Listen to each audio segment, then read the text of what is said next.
who are outside are requested to come inside. Program is going to start within a minute.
Those participants who are sitting behind are requested to come in front. We are going to create harmony. That's why you will come forward. Please come. Students, please come over here. Occupy the chair.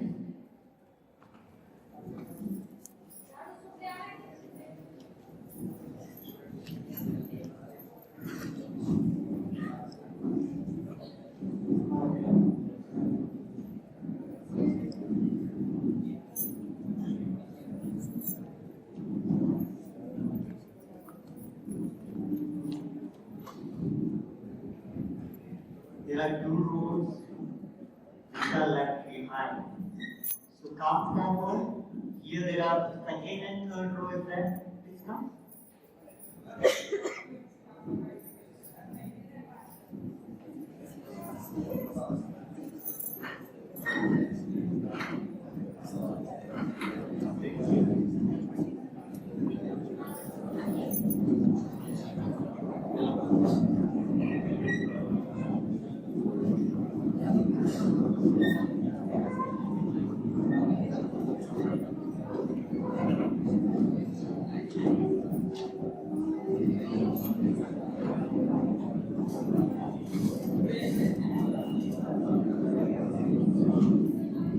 Okay, all of you are requested to please take your seats.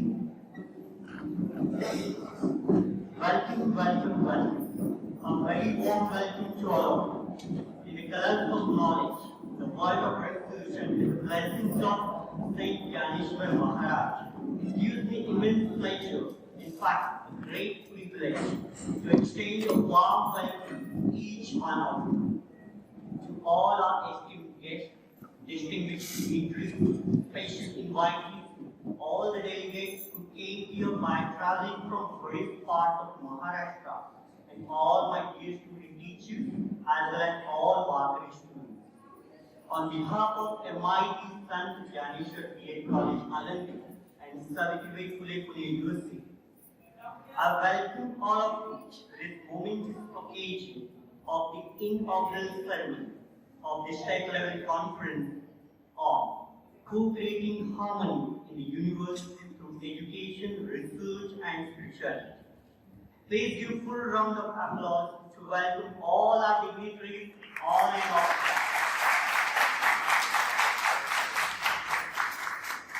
Dear friends, we always say that well-being is half due, and whenever we are going to start our program, begin our program by worshipping God, then definitely half more that is half program success is already due. So it is the time for us to formally commence the event. So we would like to get started with the word is prayer. So May I please request the entire gathering to stand up for the word of peace prayer?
Very much, my Lord. May we take your seat now.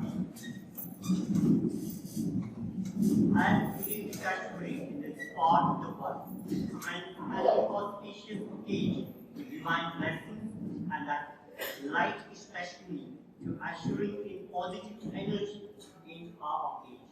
So let's start by our chief guest to do this honor. Please keep in line with the tradition and culture of India in giving life First foremost, I would like to invite to light today's auspicious light lamp, the dignitaries on the dais. We are going to play the theme song of our conference, so all of you are requesting that is after Saraswati Pujan and lamp lighting also, we are going to give vibes of positive energy to the whole world. So all of you are requesting to be in peace till the song will get finished.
Just sit in peace and experience the meaning of this beautiful song.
Thank you most respectable, honorable, Devachi for inaugurating this conference. Thanks to all the dignitaries on and off the dais, and thanks to all for experiencing the theme song of our conference. I hope that all of you got the meaning of harmony through this song. This is a very beautiful song and it is prepared by Brahma Kumari's Mountain. So it's a very beautiful song which helps us to spread harmony in this whole world. It is said that whenever we are going to begin by praying Lord, by praying God, the program seems to be very good. In the same way, one of our students from SYPA, she wants to perform, she wants to give her tribute to Lord Ganesha on this beautiful occasion. So may I request Shreya to come and to give her tribute to Lord Ganesha on this special occasion of this beautiful conference.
Thank you so much. Thank you so much for such a beautiful performance. You full round applause for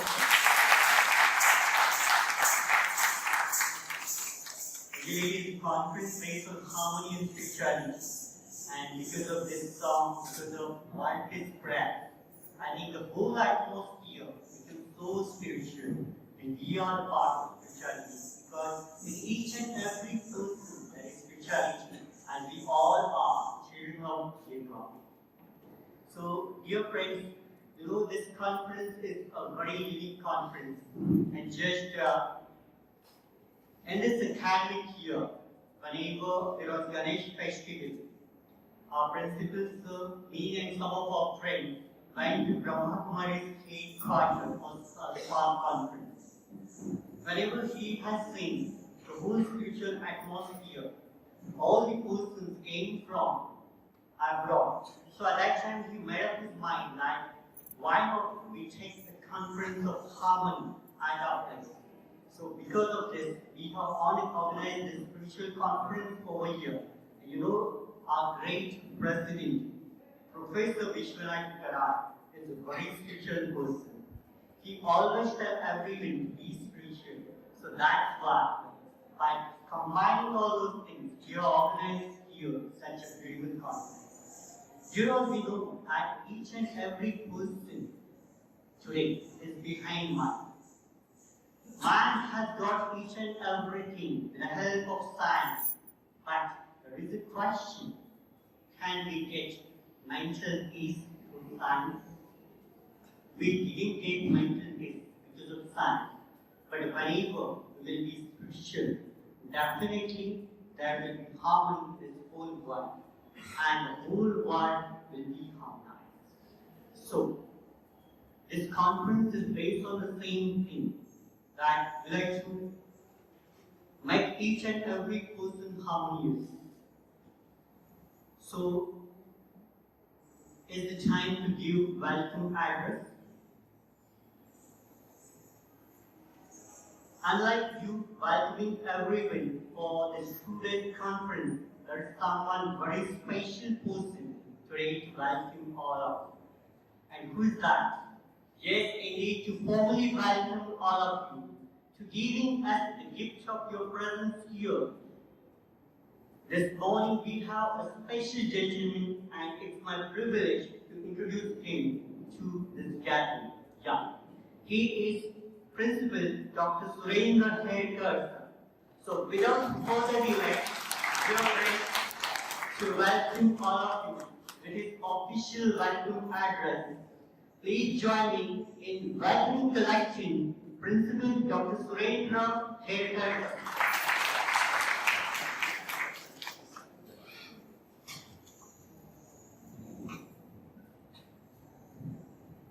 Good morning, all of you.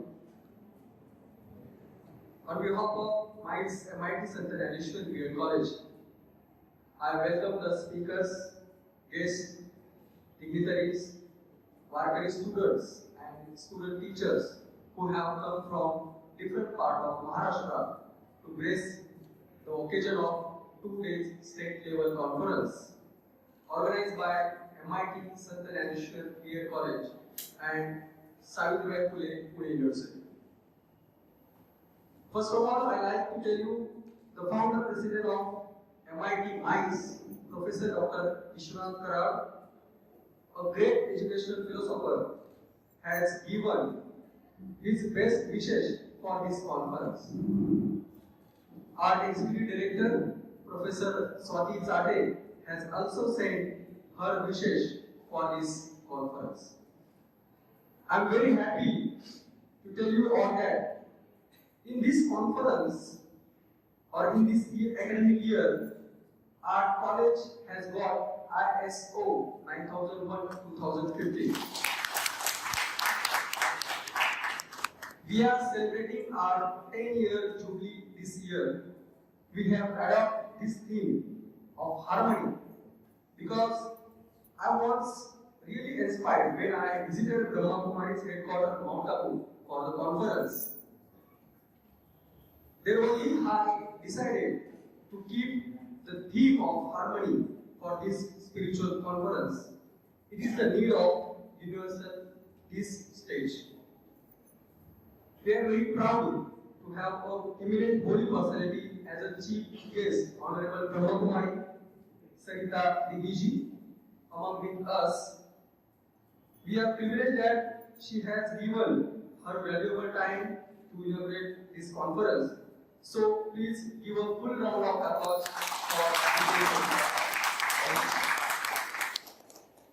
I would like to welcome today's guest of honor, Mr. Dnyaneshwar Shinde Mauli, Senior Teacher of Warkari Shikshan Samstha, Alandi, who is very well known in Warkari Sampradaya, and he is accepted our invitation. So please give him.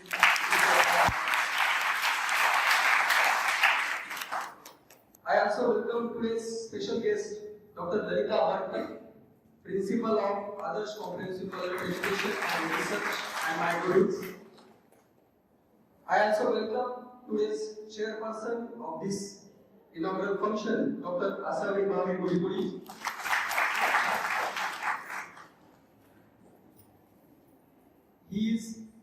She is very well person and she supported me. I welcome all my gurus, Dr. Padmaja Kasture, Dr. Seema Bhandare, from Adarsh College of Education and Research. I also welcome my friend Dr. Chetan Jawan, Dr. Sagar Kakade. I welcome all the participant dignitaries from different colleges, universities of Maharashtra. I also welcome Warkari students from Warkari Shikshan Samstha. खरंच वारकरी शिक्षण संस्था आणि ब्रह्मकुमारी या दोन संस्था अशा आहेत की जे खऱ्या अर्थाने या समाजामध्ये या विश्वामध्ये हार्मनी ही जी गोष्ट आहे जी आपली थीमचं मेन आहे ती पसरवण्याचं खूप मोठं काम करतात. त्यामुळे मी ब्रह्मकुमारीचे सगळे अनुयायी आणि वारकरी संप्रदायाचे सगळे अनुयायींचे या ठिकाणी मी स्वागत करतो आणि त्यांच्यासाठी सगळ्यांसाठी जोरदार टाळ्या. आजच्या या कॉन्फरन्ससाठी जे सगळे महानुभाव या व्यासपीठावर उपस्थित आहेत या आजच्या थीमसाठी हे किती महत्त्वाचे आहे हे मी एका शब्दामध्ये सांगतो कारण की हे प्रत्येक व्यक्ती हे एक विद्यापीठ आहे. तर यासाठी ज्यावेळेस आपण आजच्या कॉन्फरन्सच्या थीमकडे पाहतो म्हणजे जर का हार्मनी हा शब्द जर का आपण पाहिला तर मला प्रत्यक्ष आदरणीय ब्रह्मकुमारी B.Ed सरिता दीदीजी या दिसतात. हार्मनी या शब्दाचं रिफ्लेक्शन होते दिसतात. जर आपण एज्युकेशन हा जर का शब्द पाहिला तर या शब्दाचं पूर्णपणे रिफ्लेक्शन डॉक्टर ललिता वर्धक ज्या आजच्या आपल्या स्पेशल गेस्ट आहेत त्यांच्यामध्ये मला दिसतं.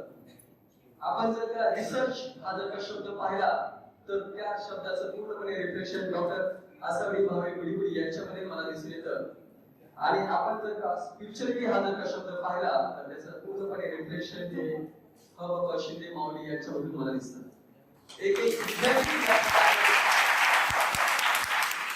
आज आपल्याला इथं पाहायला मिळते त्याच्यामुळे मी पुनश्च एकदा या सगळ्यांचं स्वागत करतो. आणि lastly I welcome all my dear students of B.Ed. I am very happy to say that all the paper presented here will be published in ISBN book by a reputed publishing house very soon. We are going to give 16 GB OTG pen drive to each paper presenter as a token of participation and appreciation from our college. I would like also thanks MIT's member, well-wishers and all those who is given their active support to organize this conference. Once again, I welcome you all to our college and hope that you will very enriching session of 2 days. So let's enjoy, let's enrich and let's excel and let's be harmonious in this beautiful atmosphere of spirituality. Thank you. Thank you.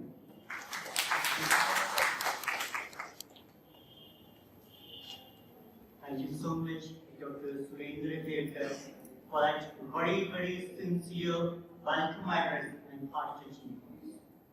Dear friends, welcome and felicitation, the tradition of Eid. Our Indian culture says, Atithi Devo Bhava. That means our guests are just like deities for all of us. We have already welcomed our guests with words, but it's our duty to felicitate them with some very special things as a token of our respect, our love. अतिथि देवो भव कहती भारत की ये धरा, अतिथि देवो भव कहती भारत की ये धरा, स्वागत करके आपका निभा रहे हम परंपरा, निभा रहे हम परंपरा.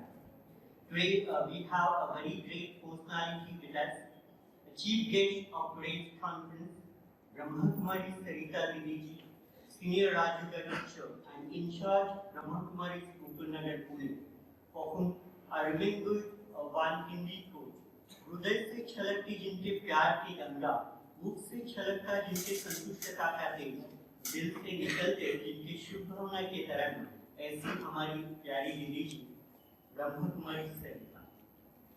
So I request to welcome her which was the frame of Saint Dnyaneshwar Maharaj and with a moment.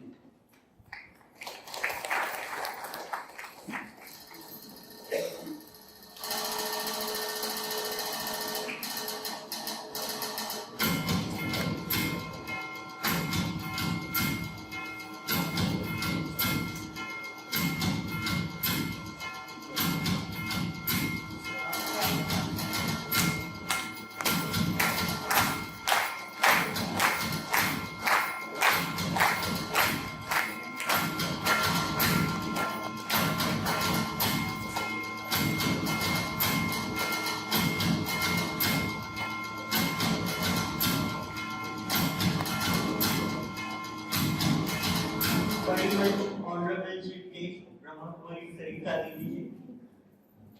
We are also so much lucky having great chairperson in the form of an inspiring personality, Dr. Asawari Bhave, Dean Interdisciplinary Studies, MITSDBED University, London. So I remembered one quote of Eleanor Roosevelt, which is really appropriate for her personality. To handle yourself, use your hand. To handle others, use your heart.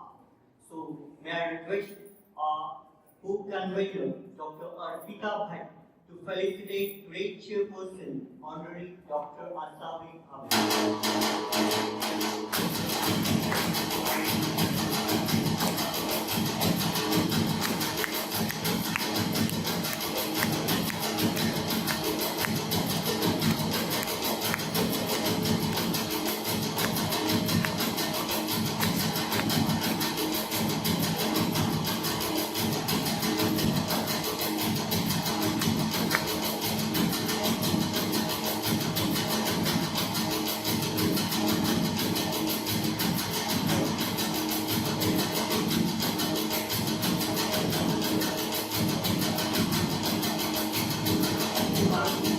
Today's guest of honor, Dnyaneshwar for whom this quote is perfectly suitable.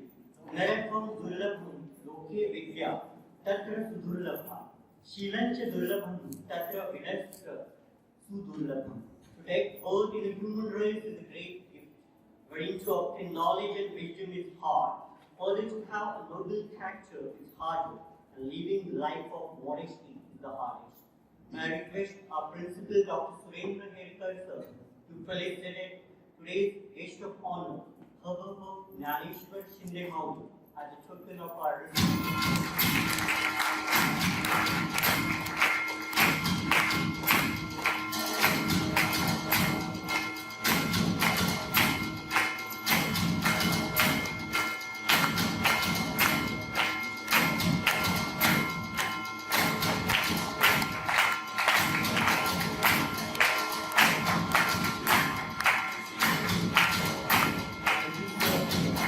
Dear friends, we are very lucky to have our great guru and such a great speaker, our today's special guest, Dr. Lalita Varkar, for this conference. I remember one thing for her, फूल खिलते हैं जब आप मुस्कुराते थे, जहाँ जाते हो चार चांद लगा देते हो, उस मंच की शोभा क्या कहने, जहाँ आप जैसे अध्यापकाचार्य आते हो, जहाँ आप जैसे अध्यापकाचार्य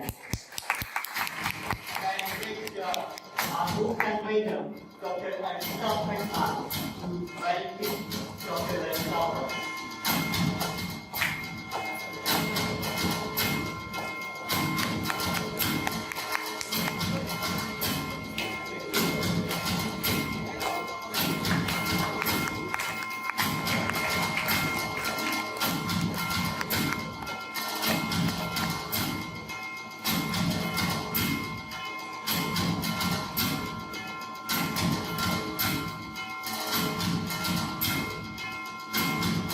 Thank you so much.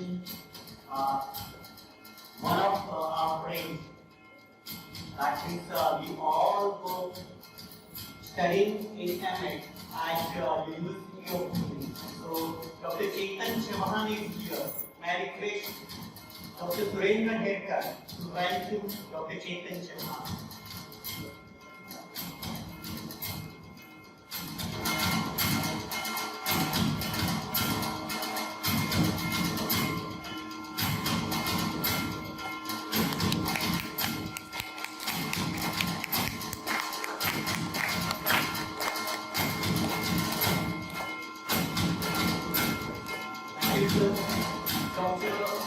Dr. Surendra from Alandi is also here. May I request the principal sir to welcome him.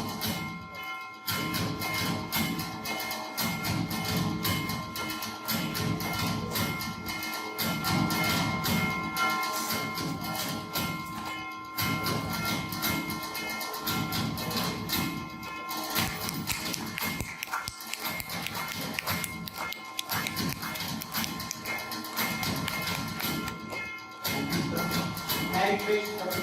Surendra from Alandi College. You can please come on the stage. Dr. Surendra Herkal is welcome.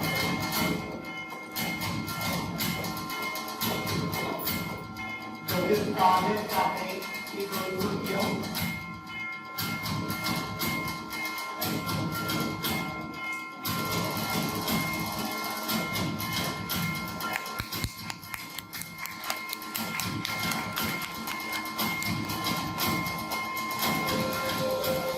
Dr. Surendra Herkal, please come on the stage. I request Dr. Surendra Herkal, please welcome Dr. Surendra.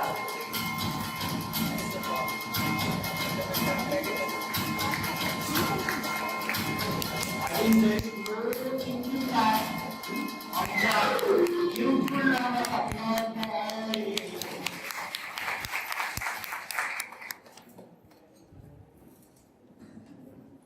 Thank you, sir. Thank you, ma'am.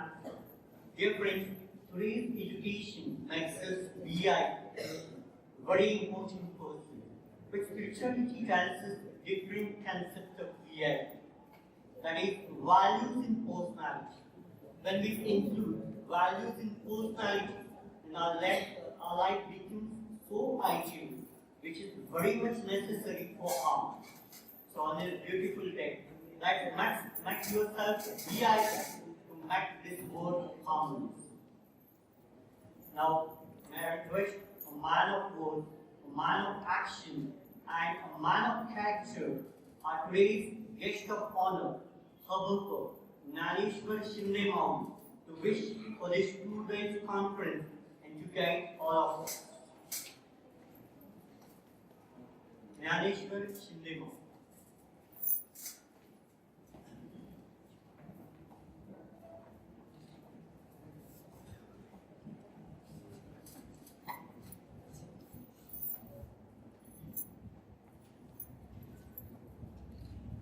By the grace of Dnyaneshwar Maharaj, Tukaram Maharaj,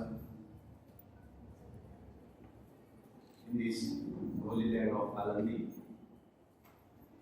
in MIT campus, Sant Dnyaneshwar Maharaj B.Ed College, we have gathered here in a beautiful conference on harmony, which is very important topic. First of all, I express my due respects all the speakers here, Sarita Didi, Vardak ma'am, Asawari ma'am, Bhatt ma'am, and special my due respect towards Herkal sir, who is the mastermind behind all this program. And I also thanks all gurus, audience, all students, teachers here, that we all of us are now discussing regarding harmony here.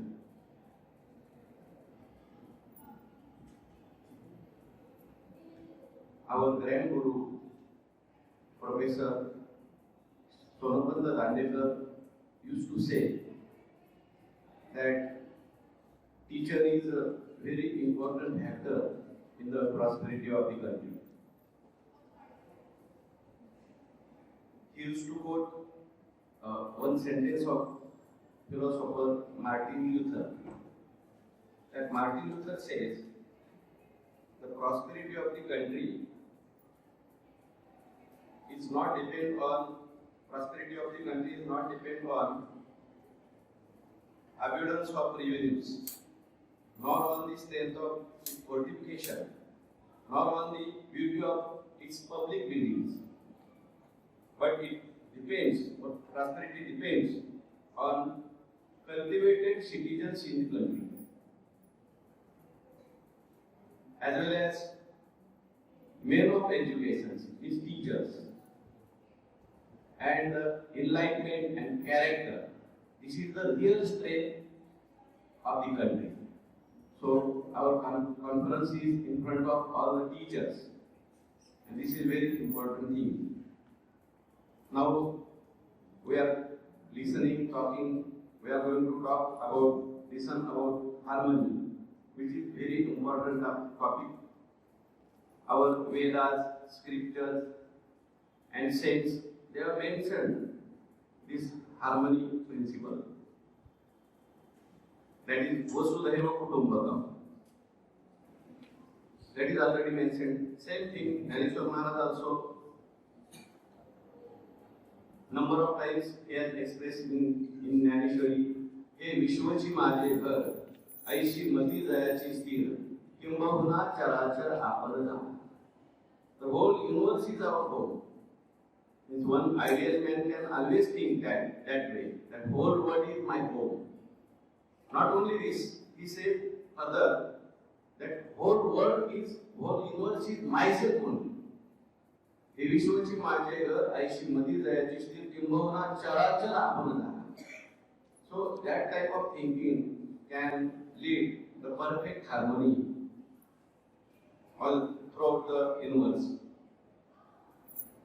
That for this, our philosophy has given us three formulas. One is Sarvatma Bhav, second is Vishwa Bandhutva, and third is Service to all. In the intellectual level, you should have Sarvatma Bhav. In the mind level, you should have Vishwa Bandhutva. You should love everybody. And in body level, you should serve your duty as a God service. Service of God. Service to man is the service to God, like that. Our grand guru, Professor Dnyaneshwar, used to say sentences of Dr. Surendra. He used to say, the world can be really bounded together and united at the spiritual level through religion expressing itself in love. He said, religion signifies two things. One is inward awareness in self-realization, and outer thing is love to humanity. Wisdom and love constitutes true religion, he says. So, now we are talking about co-creating harmony through religion and research and spirituality. So, this is introductory speech sir has given me a 5 minutes time. So, the subject given to me is It's self-realization, experiencing inner self. So we talk regarding that in my session. What is the need of expressing inner self? Then what is experience? What is the self? And how to experience the self? Is it possible to experience the self? Either self is inside or outside. That whole thing we are going to talk in next session. Now I am taking rest. Thank you all.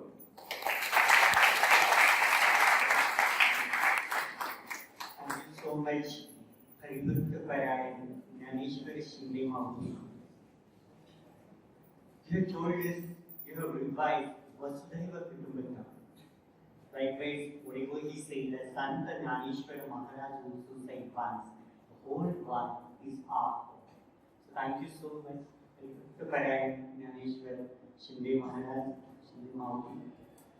Now, may I request today our special guest, whenever we see him, we always bow down before him. A very great personality, our Guru. And I think Goddess Saraswati has given her the gift of knowledge. So may I request Dr. Lalita Venkatma to please come on the stage and wish us for today's conference. Dr. Lalita.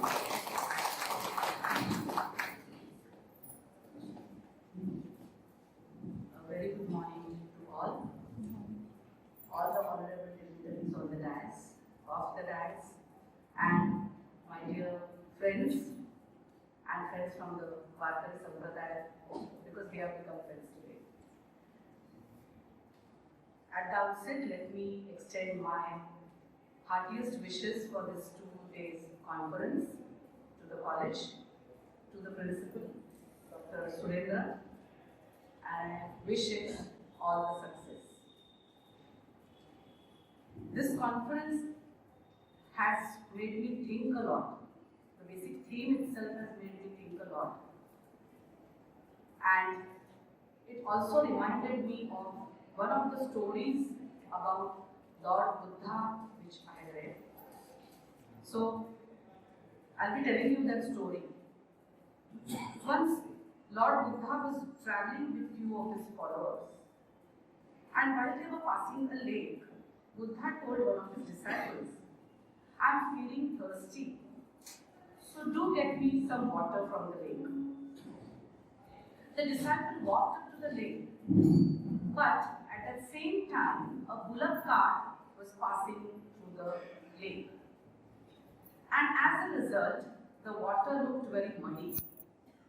So the disciple came back to Lord Buddha and said, "Sir, I could not bring the water for you because it was muddy." Lord Buddha remained silent. After some time, Lord Buddha told the disciple again, "Now please go back to the lake and get me some water."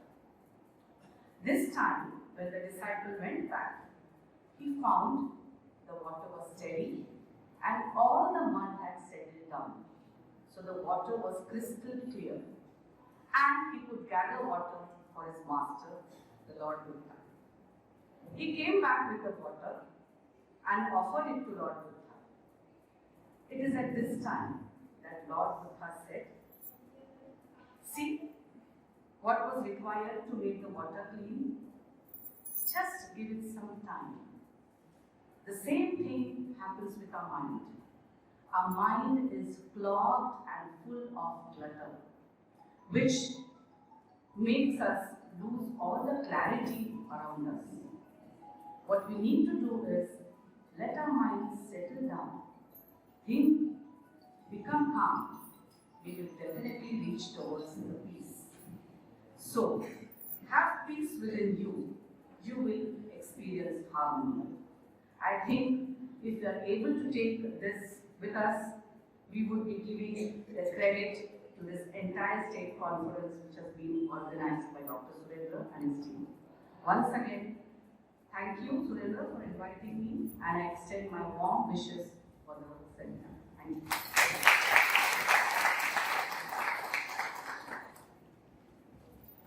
Thank you so much, our great Guru, Dr. Surendra. Now, I knew all of you are very much eager to hear keynote speech of today's keynote speaker. There is no time for us to pay attention to our keynote speaker, and it is indeed an honor for us to introduce you a distinguished personality who is our keynote speaker in this inaugural function. Let me tell you one thing about her, because I think whenever I was in school, at that time there was a big program organized by Brahma Kumaris at HE Ground Temple. So they have made a very nice meditation hall over there. So that each and every person who will come over there get the experience of peace.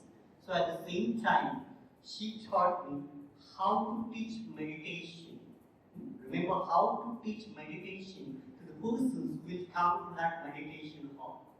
So she is also my teacher. So let me introduce herself. Actually, she is a very well-known personality in Brahma Kumaris also.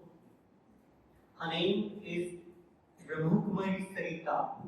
She is working as a coach, facilitator, management trainer, course designer, and inspirational speaker, guiding the whole development of individuals towards better self-reliance.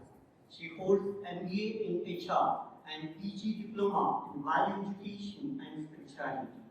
Her spiritual journey began in 1980s when she was a young student.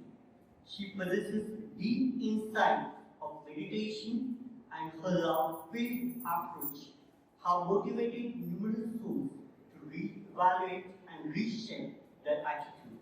In her 35 years of spiritual journey, she has helped many to identify their true self and walk on the path of personal growth and fulfillment. She has conducted 5 mind-body medicine conferences and 1 national educational conference. She was invited as a speaker to Nari Sankirtan. She has given sessions on sensitization among students for parents, family value for many colleges in Pune like MIT, SNDT, etc. She has also been giving her lectures on various topics to BSF, CRPF, etc. She was invited by the Indian Army in Kashmir to give lectures to the army troops. She has also conducted meditation for Indian cricket team. Some of the corporate periodically served by her are Symbiosis Institute of Health Management, BJ Medical College, General Motors, Larsen & Toubro, Price Waterhouse Coopers, Kirloskar Cummins, Bank of India, Axis Bank, Reserve Bank of India, Bharat Petroleum, Cipla, Mahindra Resorts, Lulu, Franklin, GSK, Supreme Fukum International. Topics of her interest are positive psychology, attitude, calming crisis, leadership skills, personality development, enhancing self-esteem, stress management, self-empowerment, science of meditation, value workshops, relaxation techniques. With a pure desire to serve mankind, she had been invited overseas in London, UK, Scotland, Sri Lanka, Malaysia, Australia, Mauritius, Singapore, and UAE bridge the gap between spirituality and humanity.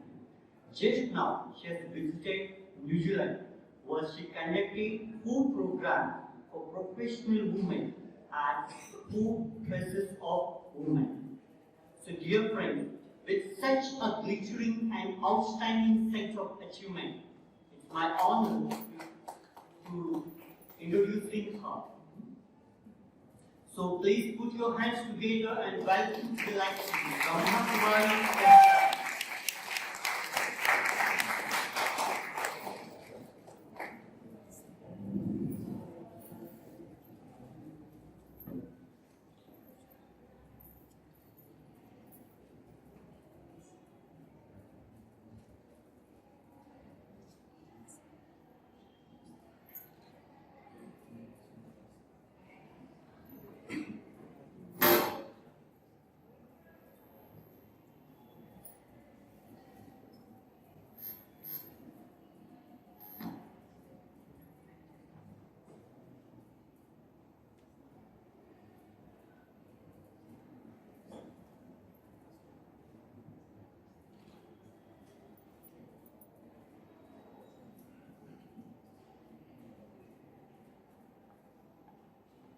Shanti. Good morning. Respected Professor, respected Principal Sir, respected Mauli Maharaj, Madam Asawati Madam, as well as just I have named her as Saraswati Devi Madam. Just I named because she told us a very beautiful story. And really, we are gifted with that spiritual knowledge. Respected Madam, Sanjay Bhai, and all my brothers and sisters. Today's topic is co-creating harmony in the universe through education, research, and spirituality. First of all, let me congratulate you, sir, because you have organized such a beautiful education conference. I want to start this topic with my own experience. 3 weeks ago, I was in Queenstown, New Zealand. On 26 December, we two sisters, we were at Queenstown. We had booked one apartment in a 1,000-acre property just for 2 days stay. We were not knowing exactly that there won't be any other apartments, there would be only our apartment. We just booked that apartment, and when we two sisters went there, what we saw, there was nobody. No one was there to attend us.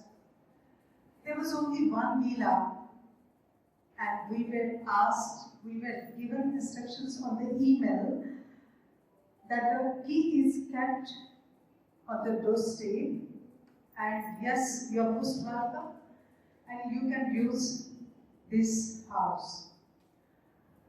As we went there, what we saw, there were only 2 dogs.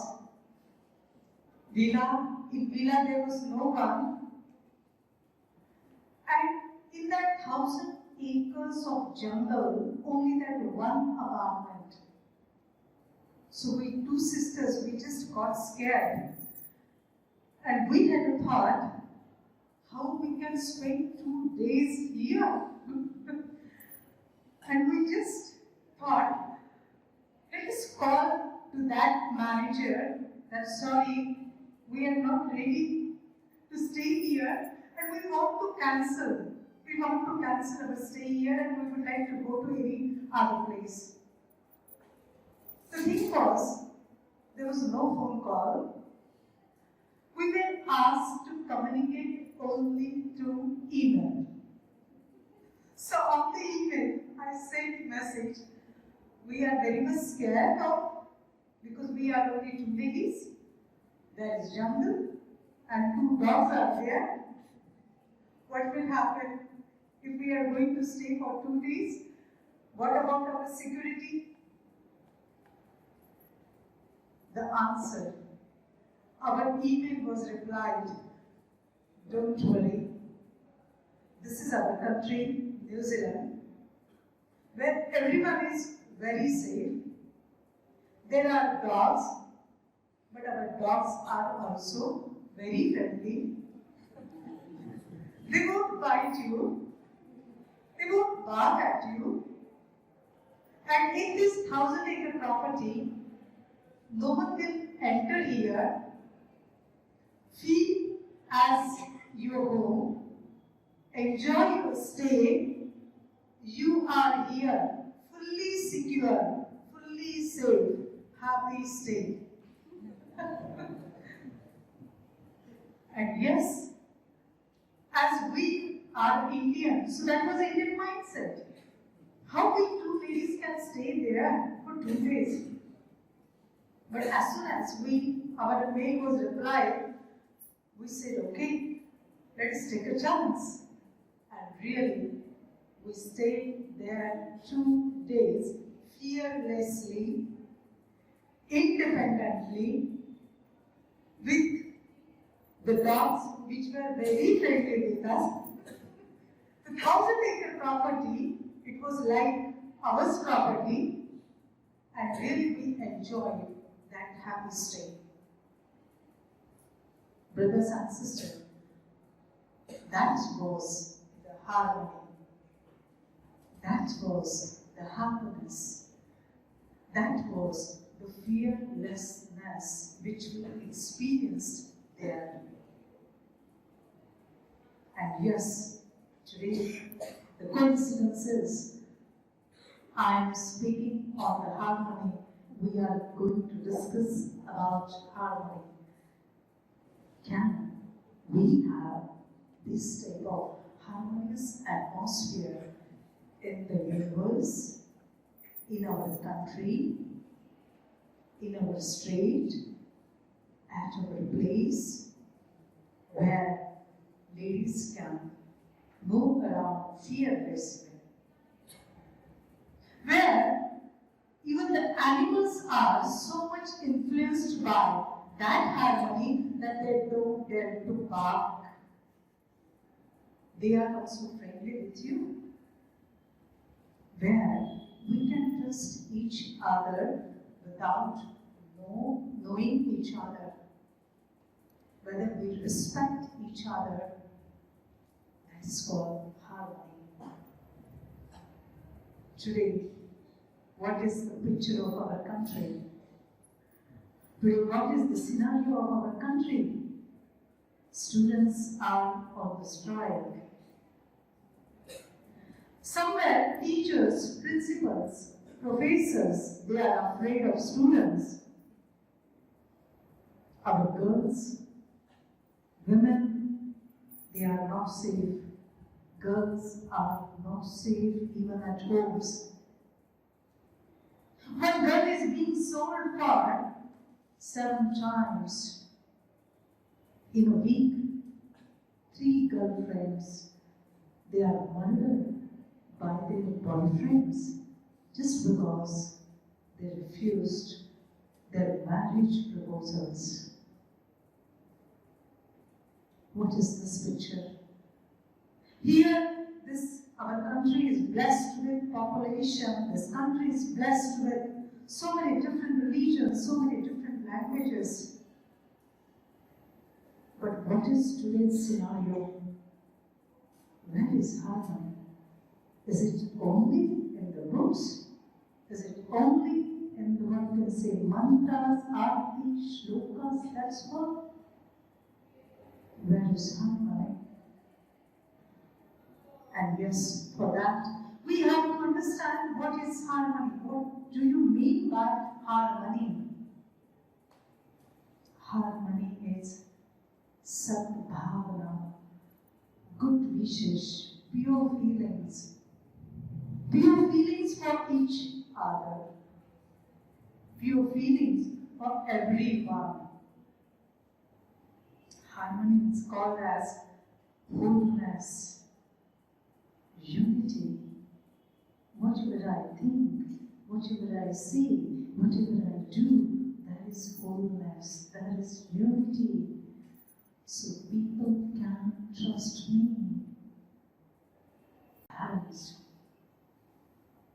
Harmony is getting along with people. It is love, unconditional love, cooperation. That is called harmony. And yes, today, just I gave you an example of New Zealand. There are so many countries where, yes, ladies can roam around, they can move around fearlessly. These countries, they value human beings. These countries, they value animals. Today, we praise them, but our ancient Bharat was also like that. Our ancient Bharat, 5,000 years ago, which was called as Golden Age, Satya, it was also like that. What was the picture of that ancient Bharat? Everything was harmonized. 5 elements: Prithvi, Jal, Agni, Vayu, Akash, all were in harmony, which is called as Basant Bahar Rutu. Each and every season, it was very beautiful. We enjoyed every season. That's why it was called as Basant Bahar Rutu. जहाँ शेर और बकरी एक घाट पर पानी पीते थे, इतना आपस में जानवरों में प्यार था। जहाँ पशु पंछी सब आनंद से विहार करते थे, because the human beings at that time, which were called as deities, they were full of divine energies and virtues. We were deities at that time, full of virtues. We were full of love, happiness. हम सबके पास आपस में बहुत सारा प्यार था. We were respecting each other so much, and respect for women was at such level. The respect for woman was at such level that हर नारी को माता के रूप में देखा जाता था, और जहाँ नारी की पूजा होती है वो सृष्टि स्वर्ग कहलाती है, और वो समय स्वर्ग कहलाया गया. Simple one thing, the high regard, the high respect for the woman. She is not a consumable product, but she is like mother, she is like my sister. When that high regard, high attitude was given to her, that time the world was called as paradise, heaven, swarga, Vaishnav. My dear brothers and sisters, that was our world. And today we worship our deities in the form of idols because they were having those type of virtues and qualities. Tell me, is it possible in this Kali Yuga to bring that harmony in ourselves? Is it possible? Is it possible? Yes or no? Is it possible? Yes or no? Yes? Yes, ma'am. Yes? Can we bring such type of harmony? Can we bring such type of sadbhavana? Can we create those type of pure feelings? Today I am in front of teachers. Teachers means what? जो अपने features द्वारा future को दिखाते हैं, वो है teachers. Today I am in front of teachers. We have to show the future of universe through our teachers. And so, let us establish the seed of harmony in our mind. And yes, we all can sow that seed of harmony, which is already there. We just have to ignite that seed. We just have to awaken that seed of harmony. And for that, I would like to just make all of you to listen a beautiful song on harmony. Are you ready to listen? Yes? So just with your closed eyes, try to listen that song, and that song itself, it just describes about the sadbhavana, about that beautiful world which we want to create.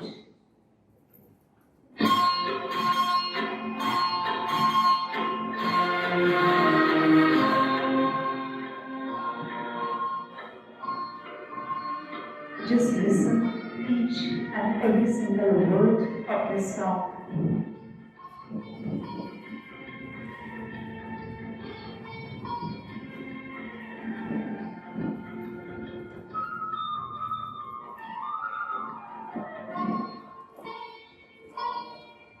सद्भावना अपना कर दिल में सबको सुखी बनाना है, सबको सुखी बनाना है.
दिल में सबको सुखी बनाना है, सबको सुखी बनाना है। सद्भावना अपना कर दिल में सबको सुखी बनाना है, सबको सुखी बनाना है।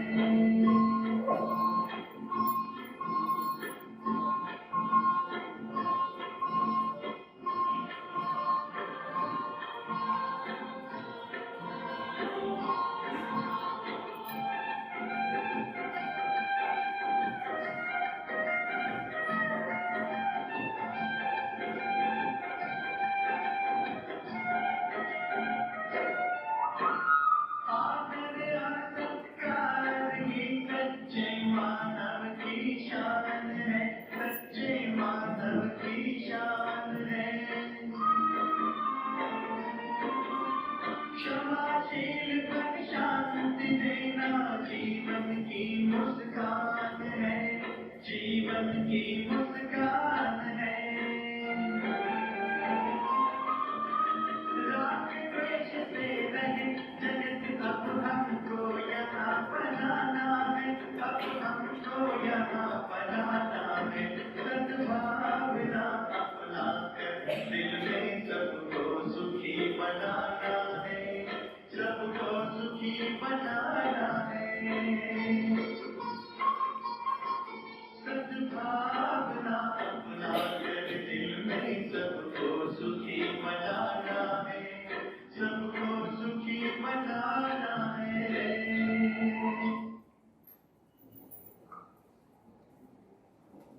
Yes, we have to create such type of students, we have to create such type of generation which is not only degree holder, but we can say divinity holder.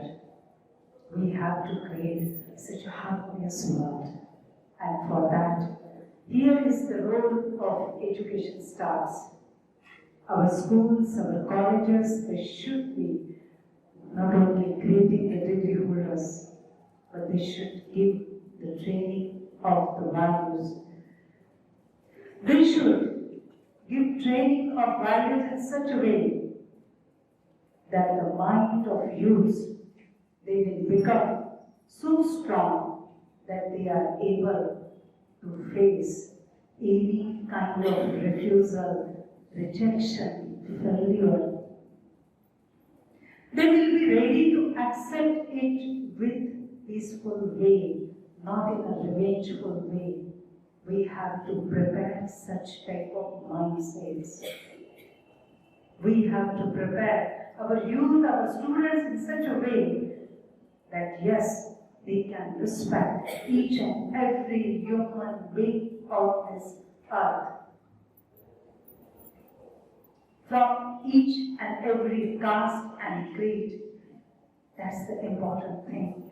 We have to teach them to love everyone, and that love is not a physical relationship, but love of souls, love of divine energies.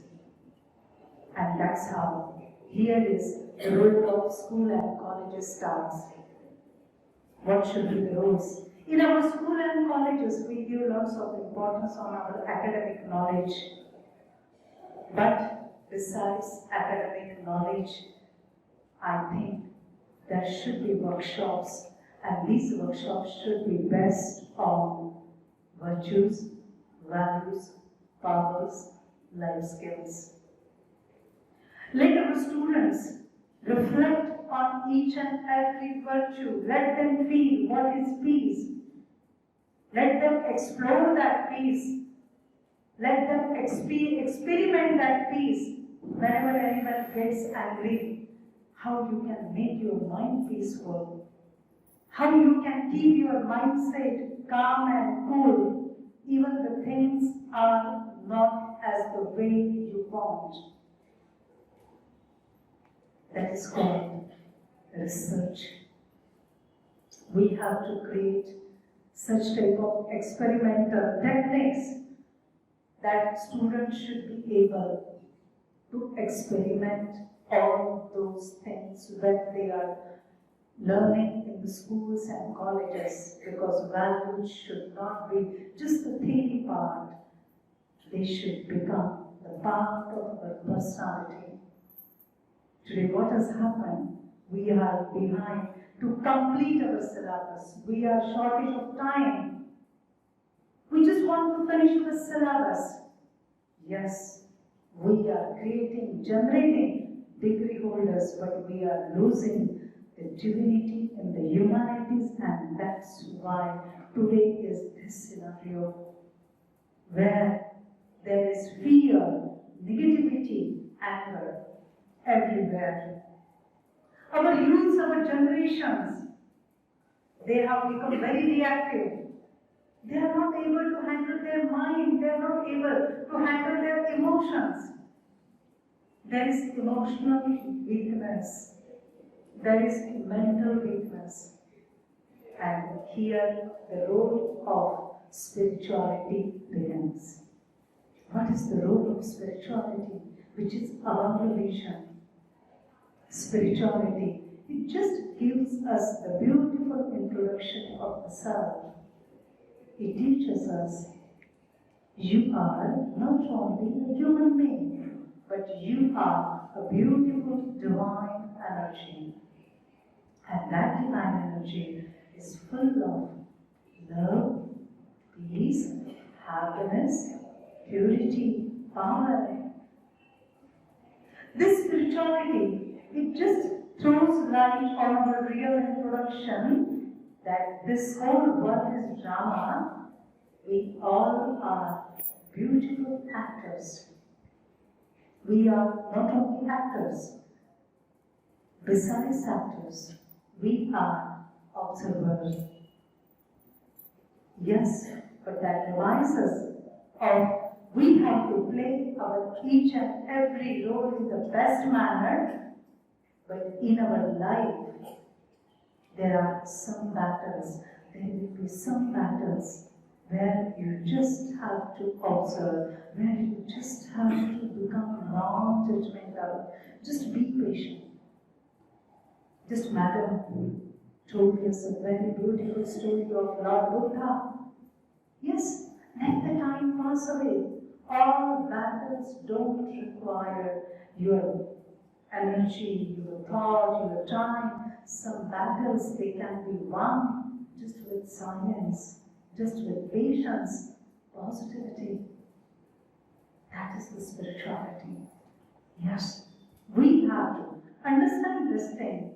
I am the actor, you are also actor. We all are actors, and we just have to play our roles. Spirituality tells us second thing that is also most beautiful. Don't take your life too serious. Enjoy your life. Enjoy each and every moment of your life. Don't become too serious. Yes, we become so much stressed, we give up the stress, but we don't live life lovingly, happily, joyously. खुशी से जीना नहीं आ रहा है, हम stress में जी रहे हैं, tension में जी रहे हैं, हर बात का टेंशन है। कॉन्फ्रेंस अटेंड करना उसका भी टेंशन है, कितनी देर तक चलेगा भाषण उसका टेंशन है, राइट? कॉन्फ्रेंस से बाहर आए तो भी टेंशन है। We are just living with tension and stress. Enjoy every moment. Yeah, this is the message of life.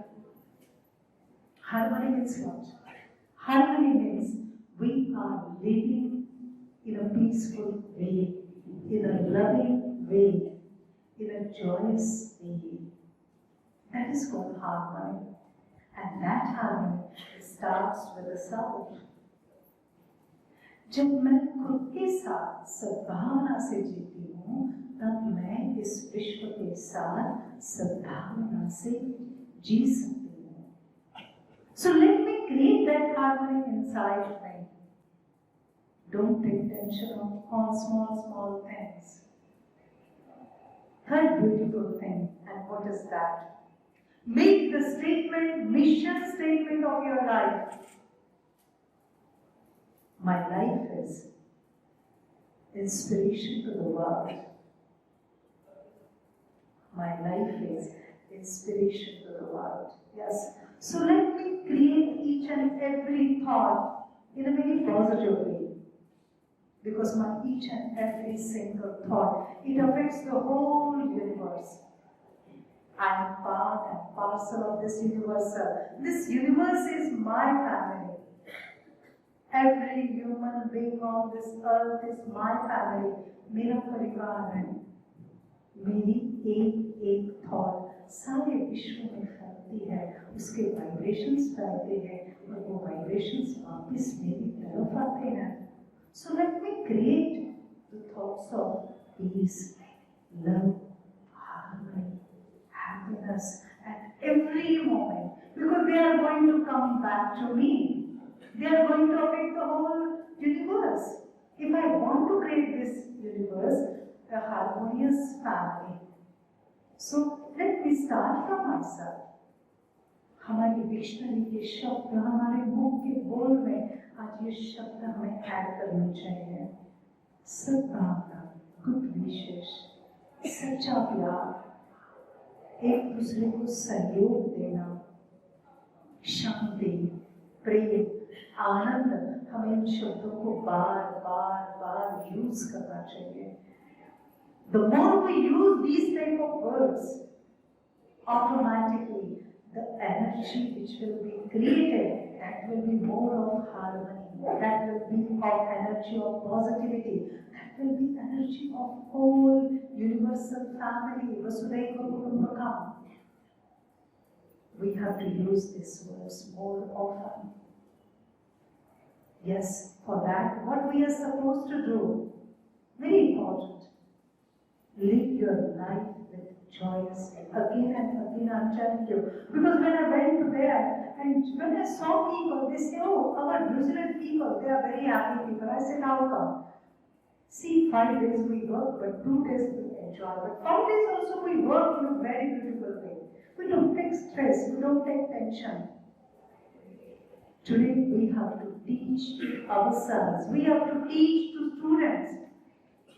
Try to live life stress-free, not stressful.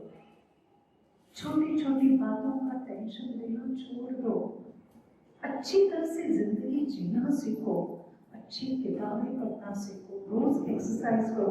Try to be nice. Try to behave nicely with people. This is very important. हम लोगों के साथ अच्छी तरह से behave क्यों नहीं कर सकते हैं?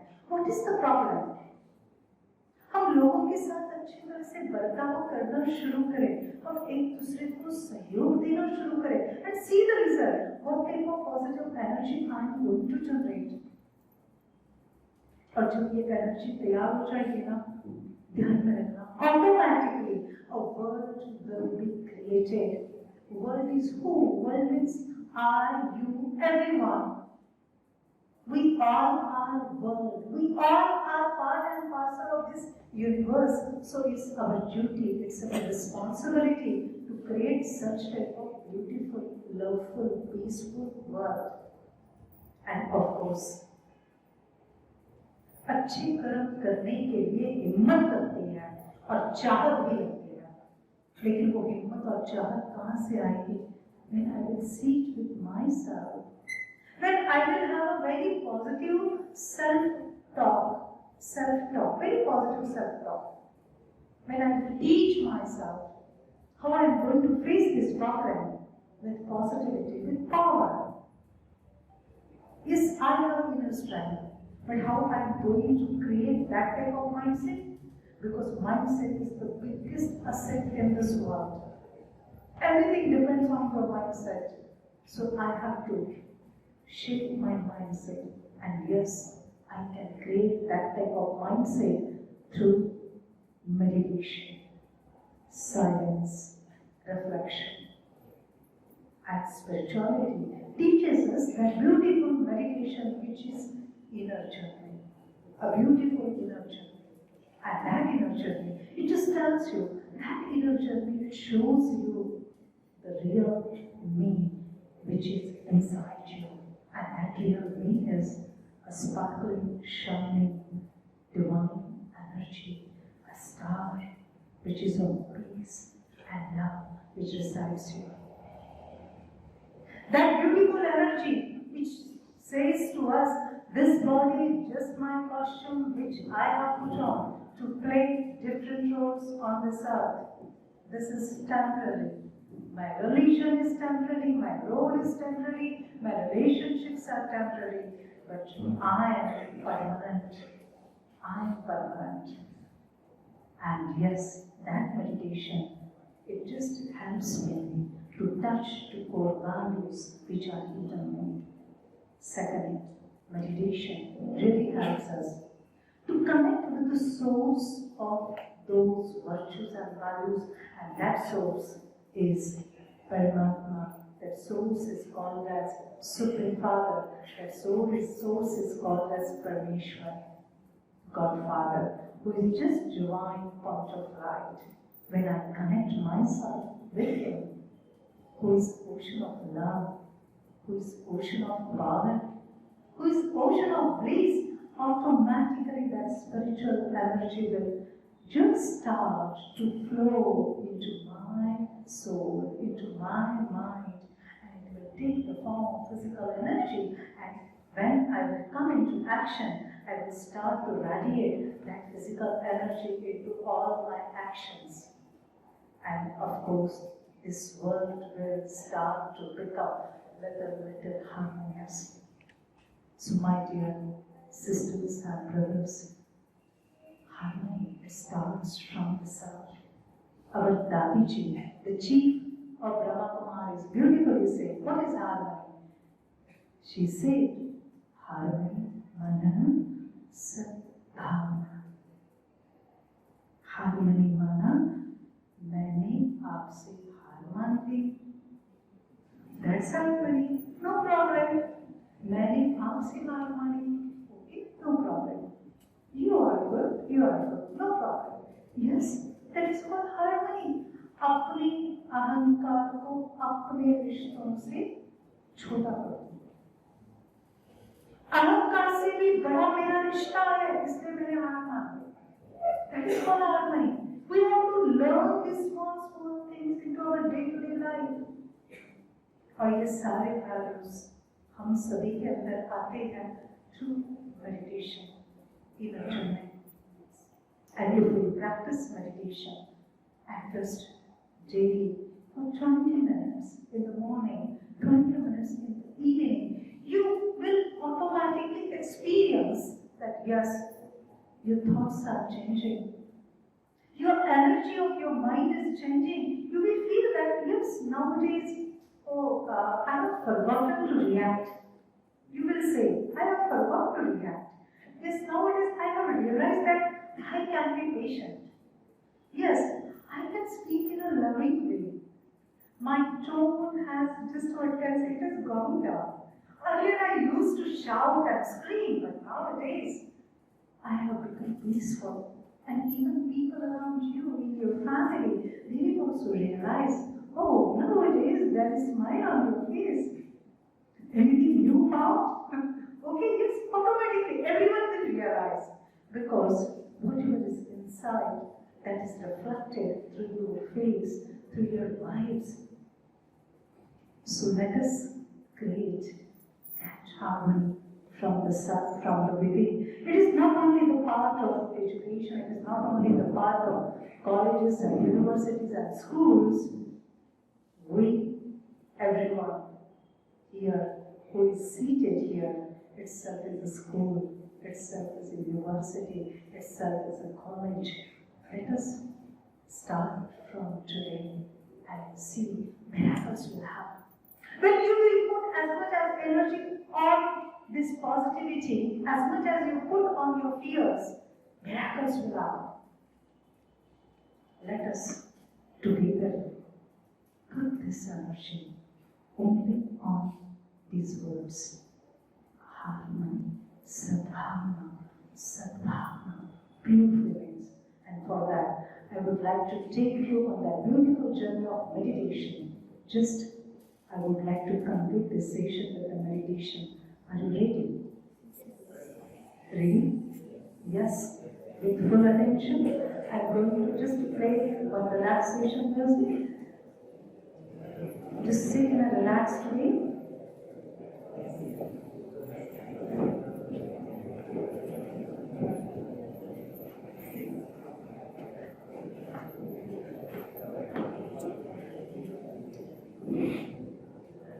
Meditation is mental and intellectual exercise. Meditation is an inner journey. Meditation is to see the hidden treasures within the self. And meditation means to create your positive aura. To create your positive aura, positive energy. That is meditation. For that, we need your full attention. Can I get your full attention, please? Can I get your full attention, please? Yes? Yes? Yes? Very good. Sit in a very relaxed way. Keep your hands in a relaxed position on your lap. You want this meditation into English or Hindi? English. Okay. I'm going to play beautiful relaxation music, and of course, I'm going to give you some guided thoughts. What you are supposed to do? Close your eyes, but take care. Don't go to sleep. Because I'm not here to teach you Nidra Yoga. So don't go to sleep. Be in a state. Whatever thoughts I'm going to give you, just repeat that thought once in your mind. And second, try to imagine that thought. Try to visualize that thought. You have to visualize, you have to focus on that thought till the time I give you the next thought. So what will happen? When you focus on any thought, that thought vibrates, that radiates, that creates the energy, and that will form your experience. Ready? Yes? So let us close your eyes, keep your legs also in a very relaxed position, no cross legs, no cross legs, no cross hands. Just keep your hands in a very relaxed position, keep your hands free, and just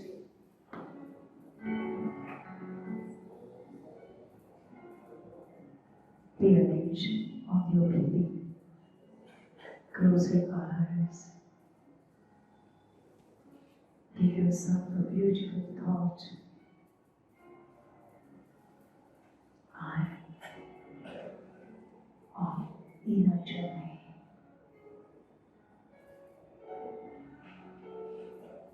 Just focus on your breathing.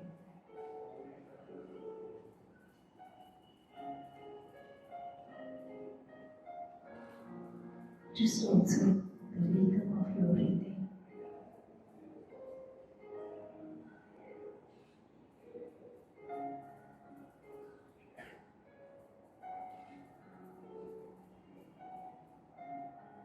And for a few moments, just detach yourself from the outer world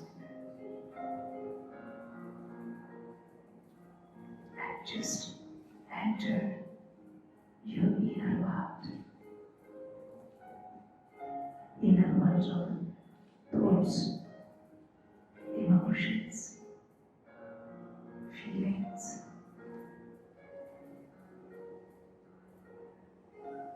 And just observe the thoughts which are going on into your mind. Just observe.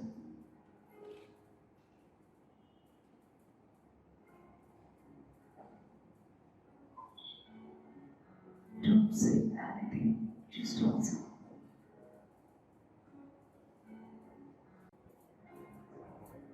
The more you observe, thoughts are disappearing. And now there are very few thoughts.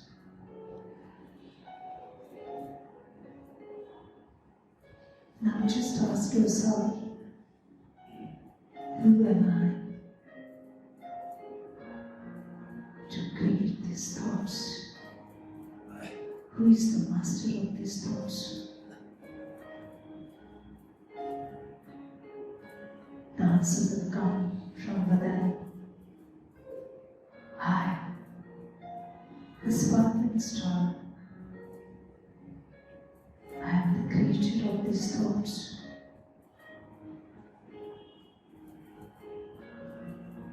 Visualize your face and in your face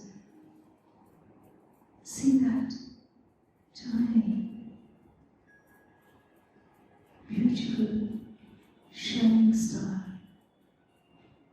in the midst of arrows.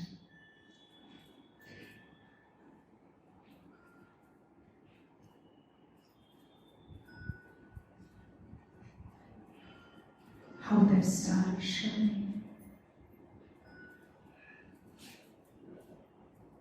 It is surrounded by pure light.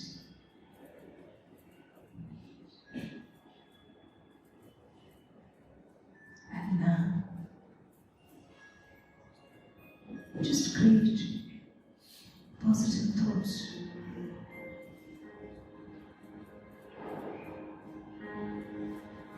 I am a happy being.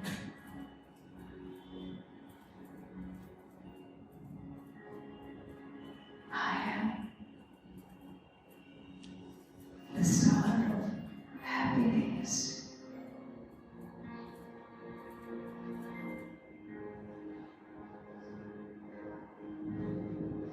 I am full of happiness.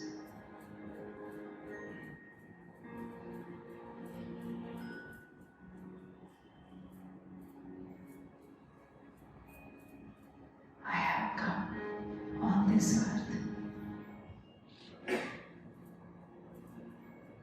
to spread happiness and love.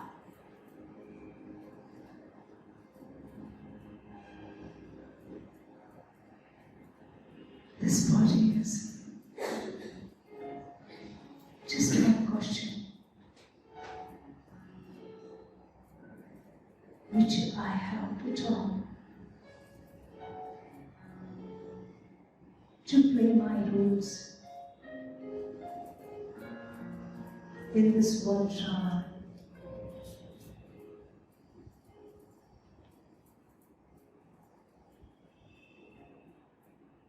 Now, I, the happy star, it's spreading the rays of happiness into my whole body. Imagine.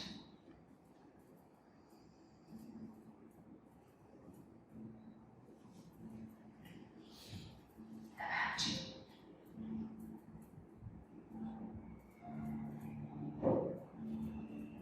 That star is spreading the rays of happiness into each and every single cell of body.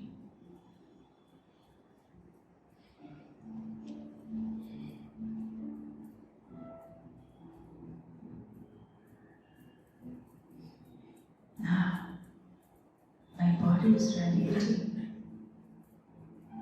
the rays of happiness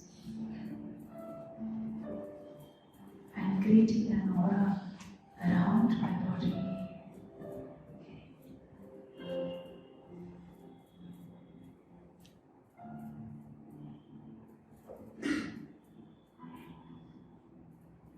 Now, look at your face. There is smile on your face. Shine in your eyes.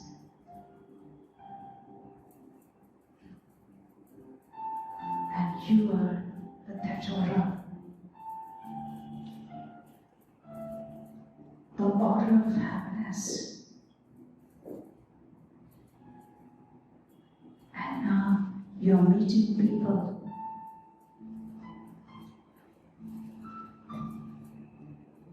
with that positive aura, happy aura.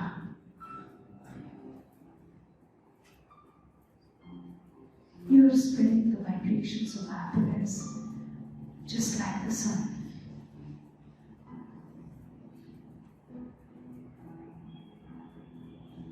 Listen to your words and listen to your voice and listen to this song with your closed eyes. How the vibrations, they are spreading everywhere.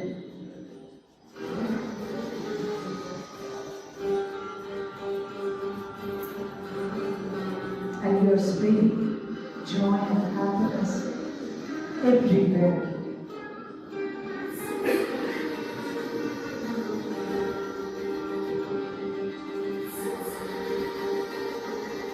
Through your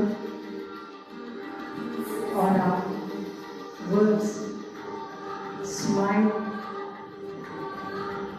thoughts,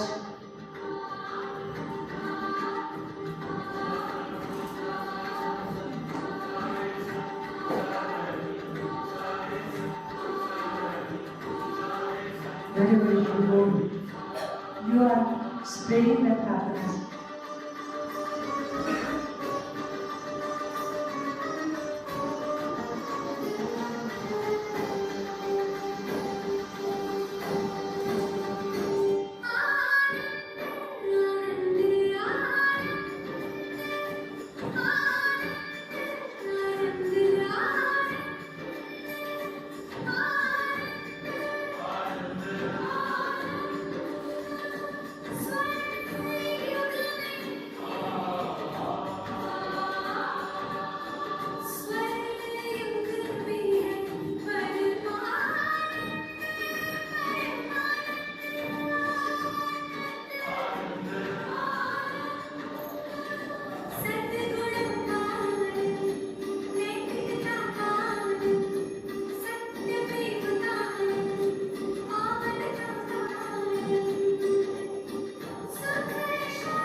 And with that beautiful experience of Anand, joy, happiness, make a determined thought.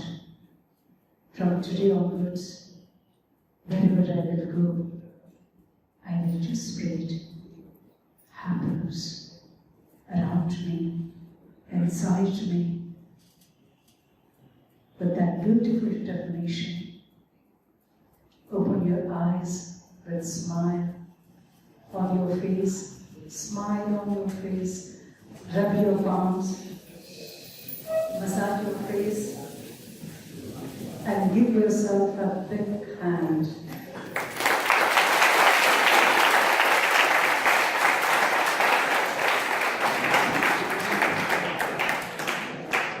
Why did I ask you to clap? You know, you meditated for how many minutes?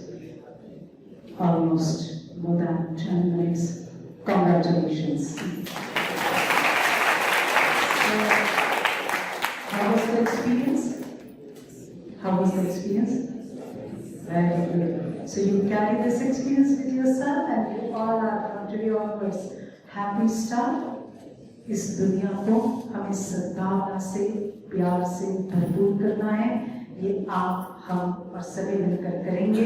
इसी सुंदर आशा के साथ thank you very much.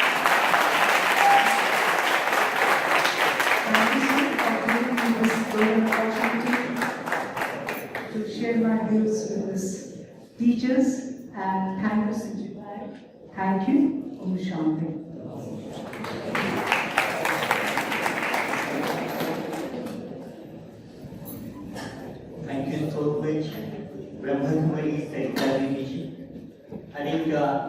It was a really an outstanding keynote address.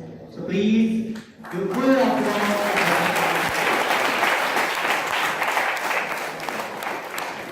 Not only told us the meaning of harmony, it also experiences about harmony. So, dear friends, now we have our chairperson's speech. You know, today we have a very sweet personality, and that is Dean of MITSDBED University, Dr.Surendra. So I remember one thing whenever our principal sir called her to be chairperson of this conference, without taking a single minute, she said, yeah, I will be there for that conference. So please give full round of applause for Dr. Surendra and this one, Dr. Surendra.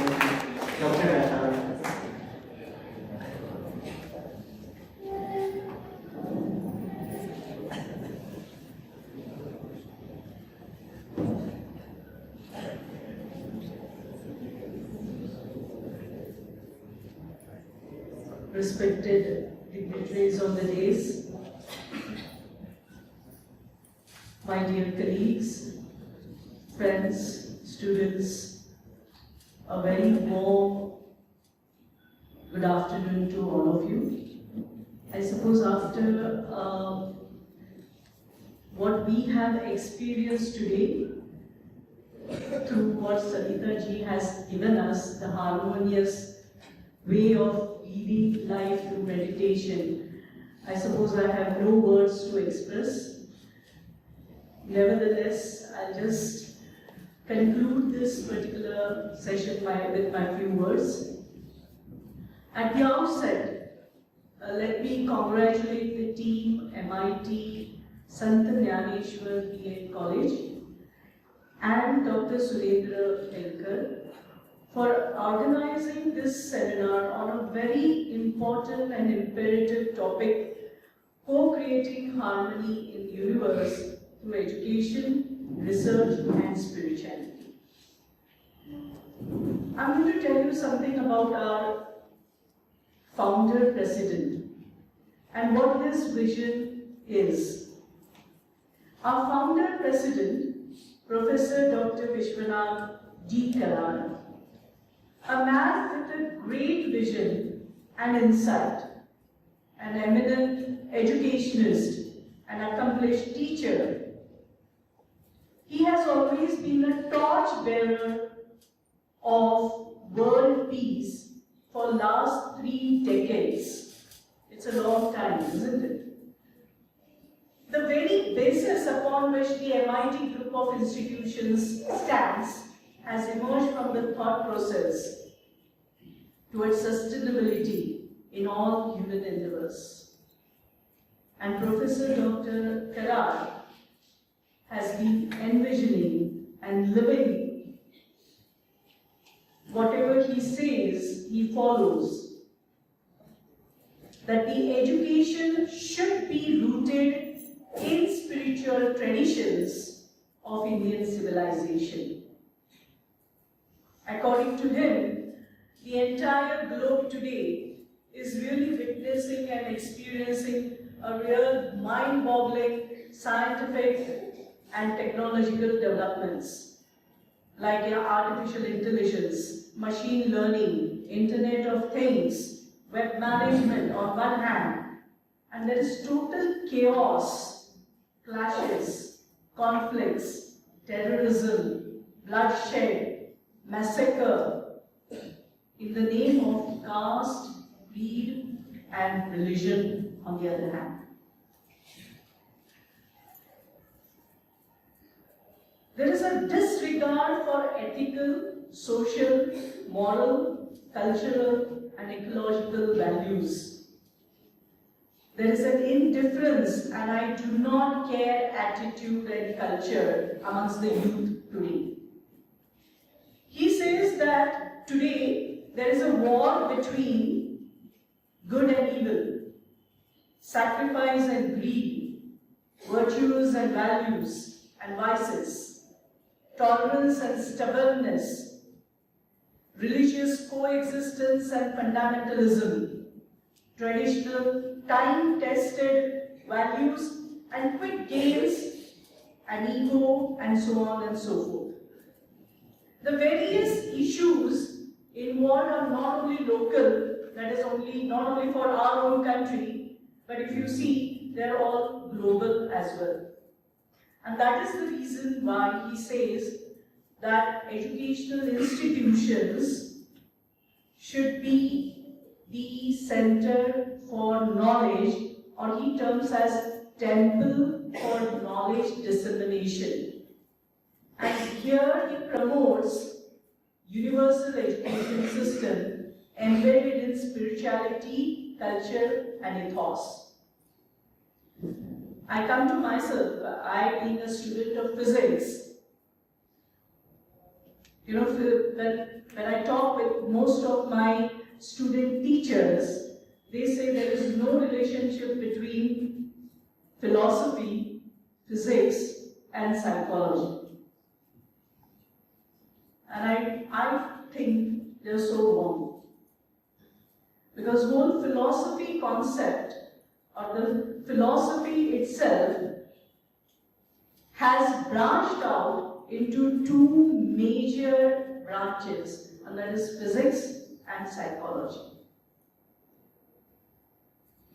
So, philosophy is the mother for physics and psychology. Look at the beauty of it.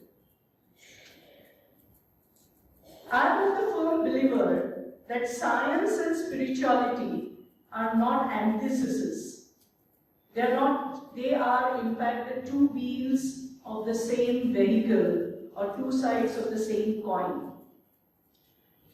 Science deals with physics, matter, and spirituality deals with spirit. One deals with material, the other deals with inner self. One deals with visible, what is visible, and the other deals with what is invisible. In the same way, one deals with the outer aspect, while the other deals with the inner aspect. One is knowledge, the other is wisdom. So there has to be a right balance of both science and spirituality. And which I'm sure that our ancestors followed and practiced very effectively. We teacher educators should remember the words of wisdom spoken by the world famous scientist Dr. Albert Einstein, who said that science without religion, and when I say religion, I mean here is spirituality. Science without religion or spirituality is lame, while religion without science is blind.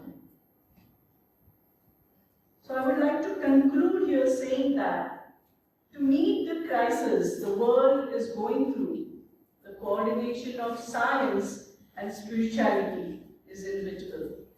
Sustainable development is the need of the hour.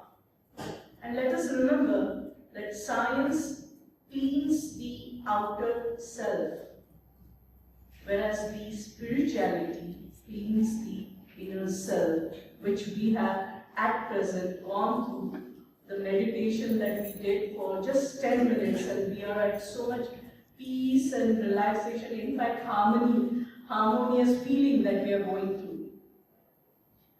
Let's keep this in mind, and this 2 days deliberations, I'm sure, is going to give an insight, and this is going to be the takeaway from this particular conference that we are attending. And we need to disseminate to our students and take it ahead that it is only the coexistence that is going to make us survive in this world. If you get a chance, please see the very beautiful video which has been created by a very famous Hollywood actor, Julia Roberts. Just a few days back I saw it. It shows us how we should be harmoniously staying with nature, because Mother Earth can either make us or doom us. So we need to stay in harmony with Mother Nature. I would really like to appreciate the efforts put in by the Dnyaneshwar B.Ed College staff, faculty, principal, and the students. I thank them for inviting me, and I'm sure we are going to have many deliberations on this particular topic. Thank you.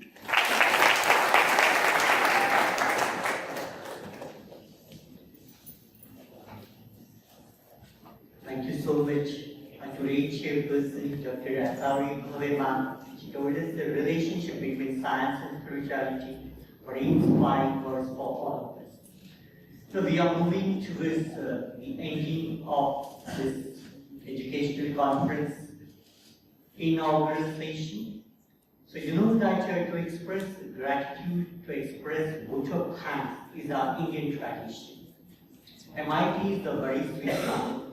Whoever comes to the campus of MIT becomes a part of MIT family. So there is a question in my mind, how to express vote of thanks for all those dignitaries, as all those are part of MIT family. But we can express our gratitude. As it's our Indian tradition, so may I request our convener, Dr. Arpita, to give vote of thanks for this inaugural session. Dr. Arpita.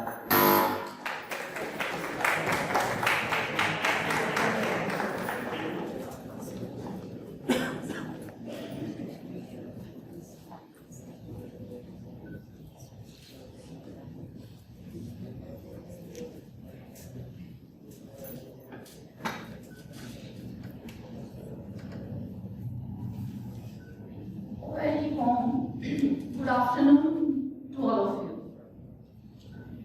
It gives me an immense pleasure to propose a vote of thanks on behalf of MIT Dnyaneshwar B.Ed College, Alandi. First of all, I take this opportunity to express my gratitude to our chief guest, B.K. Sarita Didiji, Brahma Kumaris, who accepted our invitation and graced the inaugural function and to bless the occasion by encouraging all the participants. Thank you very much, ma'am, for your very interesting and thought-provoking address.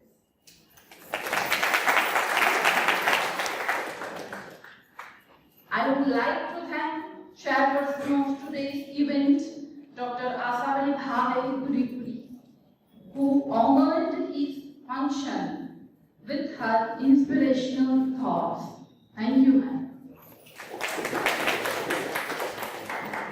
I extend my sincere thanks to Dr. Lalita Varkar, Principal ACCER Pune, our special guest for today's conference, for delivering the presidential address and motivating us. I also extend my sincere thanks to our guest of honor, Dnyaneshwar Singh Mauli, Alandi, Devachi, for his useful insights and inspirational thoughts.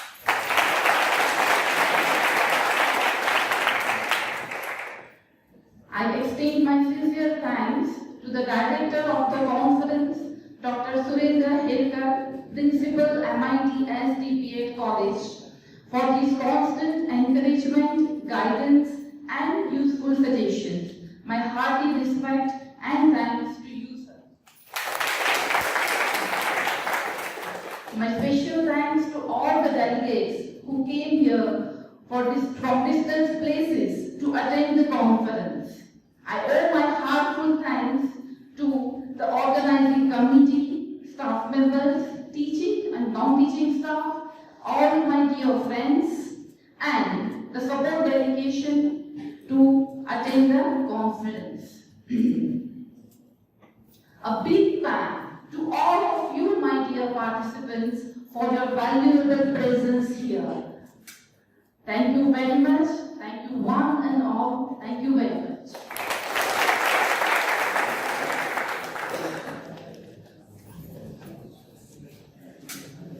Thank you so much, Dr. Devachi.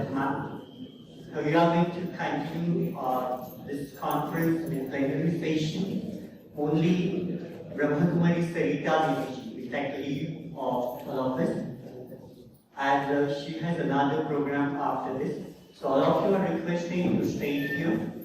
I'm going to hand over the charge of this diet to Dr. Devachi ma'am. All of you are requesting to be here. Please. Our session is going to continue. So all of you are requested to be here. Only Brahmakumari Sarita Devachi is going to take leave.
पुढच्या 45 ते 50 मिनिटांमध्ये पहिलं जे primary session आहे ते संपणार आहोत.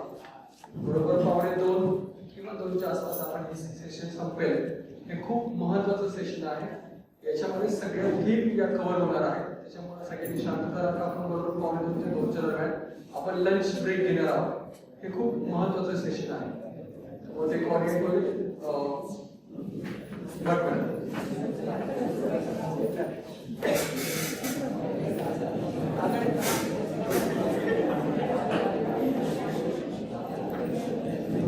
I request to all of you to be seated and please settle down.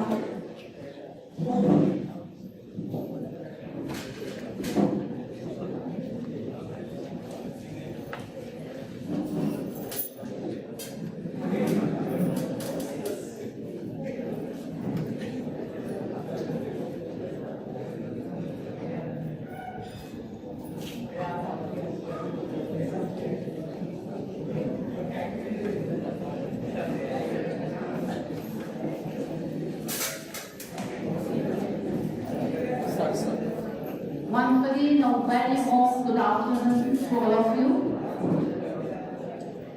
I am sure that after listening such inspirational thoughts by the speakers of the dais, now the level of energy it grows double. So may I ask you one question?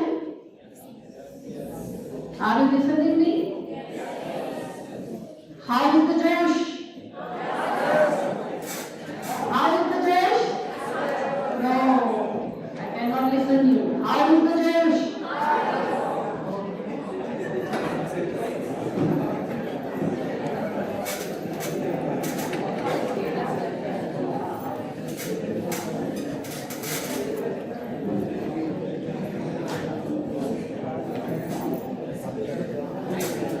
It gives me immense pleasure to welcome you all of you once again for the plenary session of this today's state level educational conference on co-creating harmony in the universe through education, research and spirituality.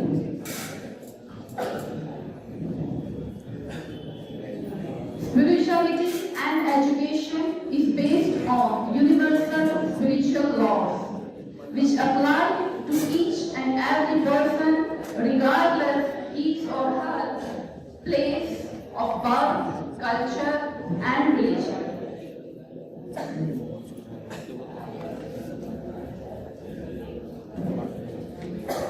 The purpose of spiritual education is to fulfill the divine potential of children, students, and to prepare them for life by giving them the tools they need to keep on learning.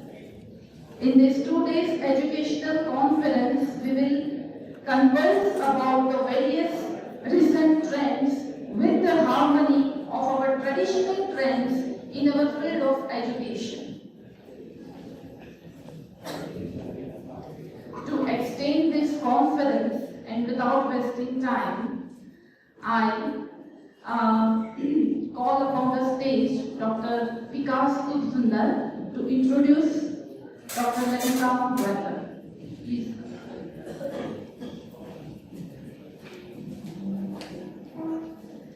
Thank you, madam.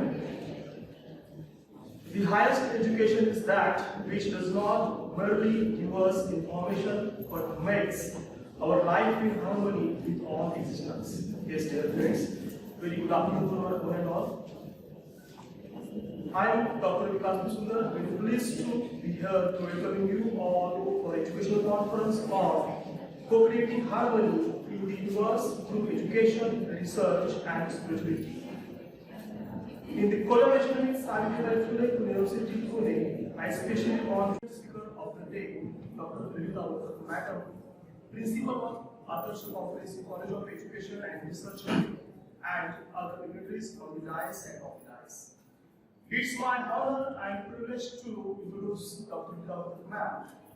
Dr. Devachi, Madam, who is working as a principal in Adarsh Comprehensive College of Education and Research, Pune, from last 13 years. She had always desired to be number one and committed to constantly improve upon the quality of our teaching and learning experience, so as to make a positive contribution to the society and children with the citizen of tomorrow. She is a member of Academic Council, Faculty of Interdisciplinary Studies of Surendra Herkal, University Pune, and Tilak Maharashtra B.Ed, and board of study member of MITSDBED University as well as World Peace University, member of committee for designing short-term program on research methodology and micro-teaching for teacher IDS, UGC Human Resource Center Pune.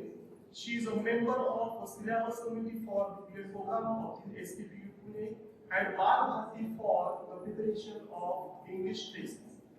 She presented a number of papers in state level, national level, international level conferences, workshops and seminars, and published a number of books in the field of education. She is a research guide of Master of Philosophy and Doctor of Philosophy and achieved many awards and awards like Dr. R.H. Prerna Puruskar for academic contribution and NCT Best Teacher Award in 2009. Once again, I welcome Dr. Surendra for your reference. Thank you very much.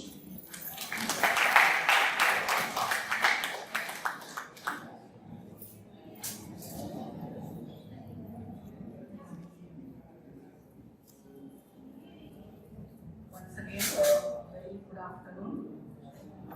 Respected dignitaries on the dais, off the dais, and the Director of the conference, Dr. Surendra Herkal, and Chief Coordinator of the conference. I am going to share a few ideas related to how harmony can be co-created through education. First of all, I'll be dealing with the three main concepts which are there. First is harmony. The word harmony itself has come from music. आपल्याला माहिती आहे की 7 स्वर आहेत, सारे गम पध निसा. पण एखादं गाणं जेव्हा आपण ऐकतो किंवा एखादं वाद्य जेव्हा आपण ऐकतो तेव्हा हे 7 स्वर आपल्याला वेगळे नाही ऐकायला. एकत्रित जेव्हा आपल्या समोर ते सादर होतात तेव्हा आपल्याला आपल्या कानाला ते अतिशय सुंदर वाटतात आणि तेव्हा आपण एक हार्मनी एक्सपिरियन्स करतो. So in the same way when we are talking about harmony in human life, it means that we are going to be a unified whole. We are not going to remain as individuals, but we would be united as one. Now, if we look at the concept of education, education is not merely learning of the facts, but it is training of the mind. I think most of you agree with me when I say this. So, education has a very important role to play because it is going to bring about a change in us, a change in our behavior. आपल्यामध्ये जर वर्तन बदल करायचा असेल तर शिक्षणाला खूप मोठं स्थान आहे, शिक्षणाचं खूप मोठं महत्त्वाचं कार्य आहे असं मी मानते. आणि तिसरा कॉन्सेप्ट जो या कॉन्फरन्स मधला आहे तो म्हणजे को क्रिएशन. को क्रिएशन मध्ये 3 गोष्टी आहेत. पहिलं म्हणजे obtaining or sharing information and ideas. So you come together as a team and you take ideas from each other. That is the first step. Then through discussions, through coordination, you are going to select an idea to solve the problem or to deal with the issue. And then you are going to incorporate the idea. Now we are going to do all this to create a harmony in our lives. So that is the relation between these 3 concepts. Let us look at this slide which I have put over here. You will come across a number of problems which we are facing today. या चित्रांमधून मी आपल्या समाजामध्ये harmony जी नाहीये, सुसंवाद जो नाहीये तो दाखवण्याचा थोडासा प्रयत्न केलेला आहे. हे नमुने म्हणूनच आहे की घरी सुद्धा तुम्ही जर विचार केला तर घरापासून ही हार्मनी आहे का असा आपण विचार करणार आहोत. You will realize that there is a lot of tension, lot of violence even when we look at the homes. So if you look at the first 2 pictures, you will realize that I'm talking about violence at home. You also have the various issues related with young children, with small children. The child labor which is being used in our society for doing the menial work. That is what. So, are we at harmony with ourselves? That is a big question we need to ask. If you look at the young generation today, they are engaged in different protests for their rights. I know we have to be aware of our rights. We need to get our rights. But what is an appropriate way of dealing with such situations? So that is another issue. We have a number of environmental problems which was slightly mentioned by the chairperson in the last stages of her speech. Are we in harmony with our nature? We are cutting down trees. This year we have had rainfall almost for the entire year in Pune. Is it a sign of a harmonious adjustment towards the environment? A question to deliberate upon, a question to think upon. If you look at one more important issue which I want to raise was the social media. If you look at the first picture, you will see each one is engrossed only in their mobiles.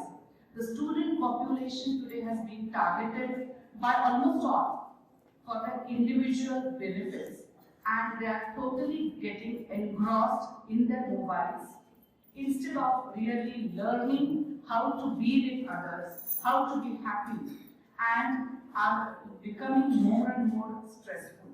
So you will realize we have problems, farmer suicides, we have problems of the old. So right from a very young age, we see problems at all the levels. To solve these problems, I feel the important role is of education, and in this context, I would like to share the 4 pillars of education which were given by the UNESCO and which have a relevance even today. The 4 pillars are learning to know, learning to do, learning to be, and learning to live together. So let us look at each of these pillars. Learning to know. Learning to know is growing intellectually. विचार करायला प्रवृत्त होणं हा प्रमुख किंवा हे प्रमुख ध्येय आहे शिक्षणाचं. नुसती माहिती मिळवून तिथे थांबायचं नाहीये, पण त्या माहितीवरती आपले विचार काय आहेत हे ह्याच्यावरती तुम्ही डेलिव्हरेट करणं, रिफ्लेक्ट करणं, चिंतन करणं हे अत्यंत महत्त्वाचं आहे. आणि हे कशासाठी तर तुमचं वैयक्तिक कॉन्सन्ट्रेशन, तुमची मेमरी आणि your ability to think needs to grow. So learning to know means these 3 main things.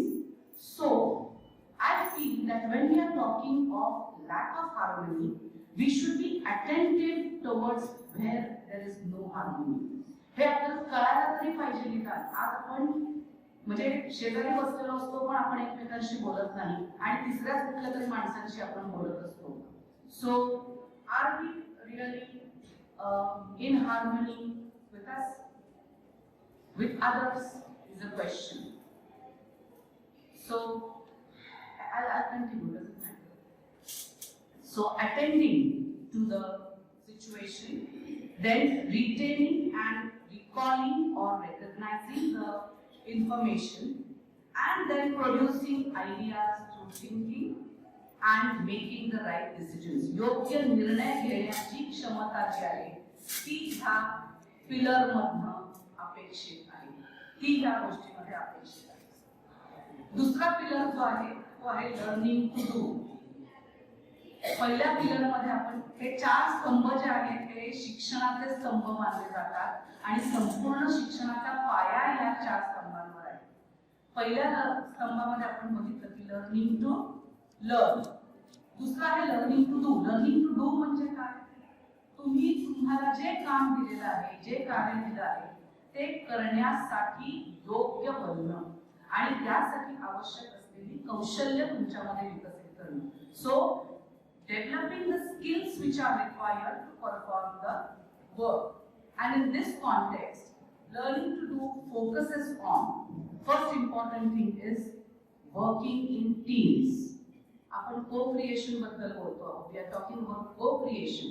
And in today's world, we cannot work individually. We have to learn to work in a team. Secondly, we have to inculcate the life skills. I need not elaborate on the life skills, but you will realize that all those things are essential to lead a harmonious life, especially in the society. The third thing is you have to learn to develop the appropriate attitudes. मला काय त्याचं bystander apathy is what we see today, and that really leads to a lack of harmony in the life which we lead. The fourth important point is act creatively to one's environment, because if the environment is appropriate for all of us to live in, we would be able to lead a harmonious life. The third pillar is learning to live together. एकत्र राहणे. So that in fact is very clear because it helps us to learn how to contribute effectively to the society. When you are learning together, you should learn to accept that others are also living in the same society. छोटी छोटी उदाहरणं आपल्या दैनंदिन जीवनातली आपण बघूया. आपल्याला असं दिसेल, सरळ तुम्ही एखाद्या रस्त्याने जात असाल आणि मागणे एखादी जोरात गाडी येते किंवा जोरात एक वाहन येतं. It is irrespective of whether the signal is red or not. का असं होतं? Because we are not learning to live together. हा एक छोटं उदाहरण दैनंदिन जीवनातलं सांगते. ही एक घाण spitting on the roads, throwing the waste from the top. या सगळ्या गोष्टी आपण रोज बघतो. It is because we are not respecting the other person, and it is there that we are not learning to live together. So learning to live together emphasizes on cooperating with others. Secondly, broadening of your perceptions. Thirdly, making yourself accountable and tolerant. Both things are very important. You are aware of your rights, but you should be also aware of your duties. Then you need to learn to appreciate others and work towards a sustainable development. The next pillar is learning to be. Learning to be is first of all accepting yourself as you are.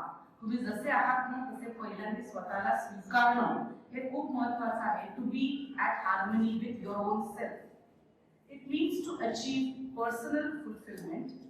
It implies personal satisfaction and commitment as an individual while performing different roles. तुम्ही व्यक्ती म्हणून वेगवेगळ्या भूमिका जगत असता. So as an individual, as a member of the family, as a citizen of the country, as a part of the universe, you have specific roles to play, and you should learn how you are going to behave so that you are in harmony with others. I have also brought a few headlines which we are seeing today. I will just read out a few which will make us think. World Bank warns of learning crisis in education in countries like India. Australia to kill up 10,000 camels for water amid drought situation. India's job crisis is worse than people thought. India has the highest suicide deaths in Southeast Asia, says the World Health Organization. New places break out in Sydney. Age 20 years and the crimes committed 24. Students in India protest after university attacked by mass assailants. Rupees 91,000 stolen from the ATM in Pune. 3 killed, 5 injured as a 40 feet hoarding falls on the vehicles in Pune. Garbage piled up near Pratiksha Nagar, Depot Road. Elderly West Village woman smothered in death with pillow by her roommate. Millions prescribed wrong dose of common drug. Are we living in a harmony?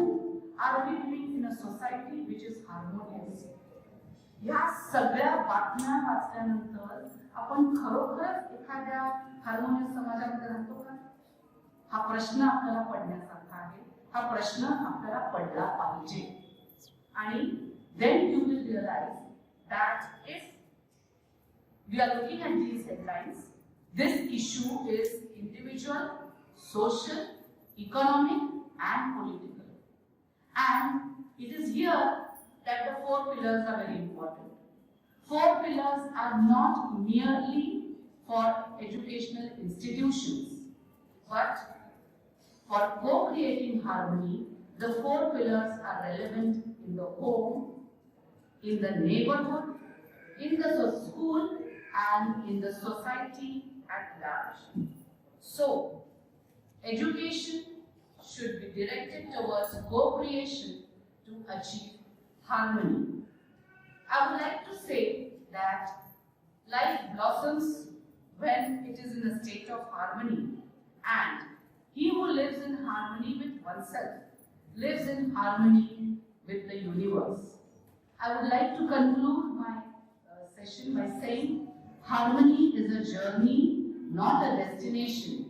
Let us all join together on this journey, because as Mahatma Gandhi said, be the change you want to see in the world.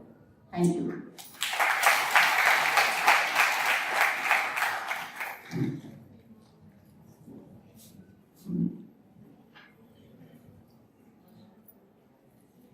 Thank you very much, ma'am. To extend this conference, we will go ahead with our next resource person speech. And for that, I would like to call on the stage Mr. Dnyaneshwar to give introduction of the next resource person, our Dnyaneshwar Devachi. Please.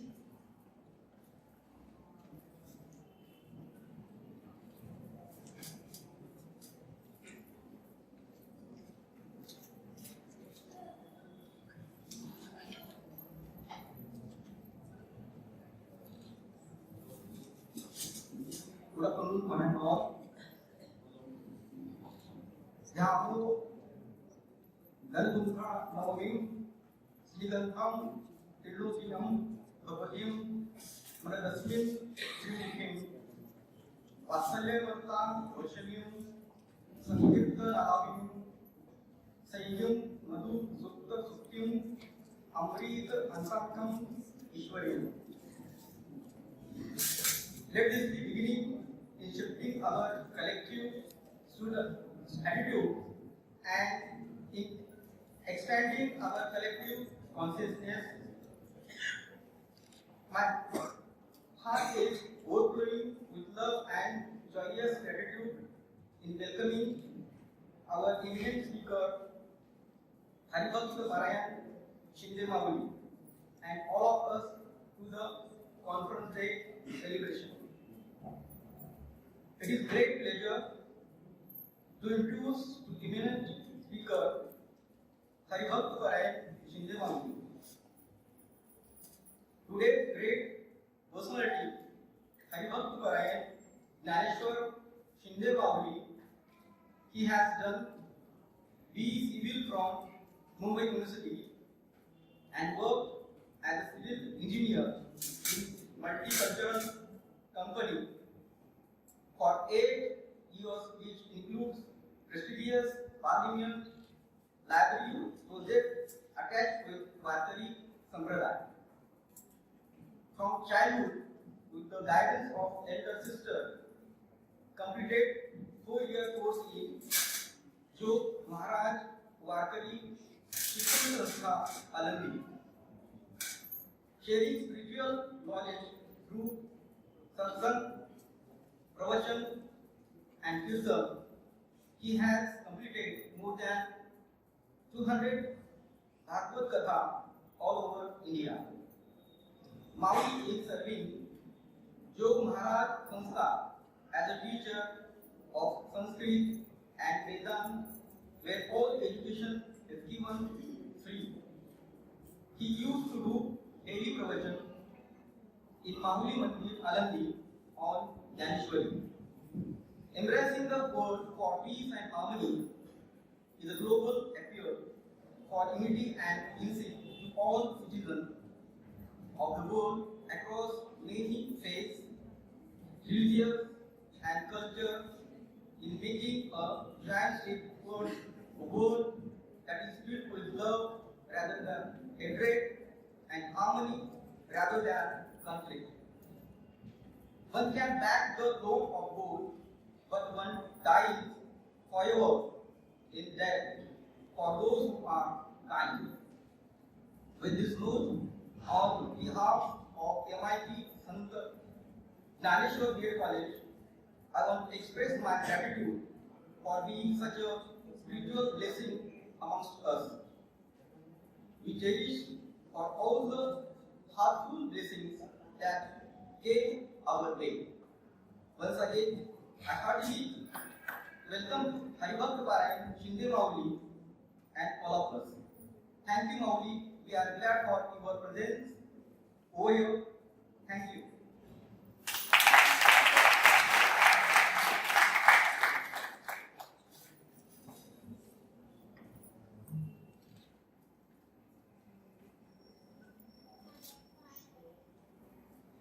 Thank you, all of you. Expressing my respect to all speakers, all students, teachers, and my Guru Bandhus came from Varkari Shikshana Sanstha. Now, I have chosen the subject experiencing inner self, and we are going to discuss this subject in 3 stages. First step, what is the need of experiencing inner self? Second question is, what is the self? And third question is, how to experience the inner self? So, you have heard these 3 questions. What is the first question? Please tell. What is the need? Because nowadays, people say, discussing, listening about philosophy, self, all this useless. It is a wastage of time. We are enjoying our life. Why you are talking about such a cliche subjects? Because my English is not that much strong. When I was working in multinational company, that time I used to speak very fluently. But now there is a gap of about 15 years. I have left that. So now Herkal sir has given me a chance. Now again I am brushing up my English. So in between I would like to speak in Marathi also. Otherwise you please help me. So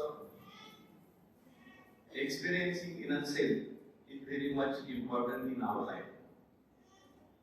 God has, Lord Sri Krishna told Bhagavad Gita to Arjuna in which atmosphere, in which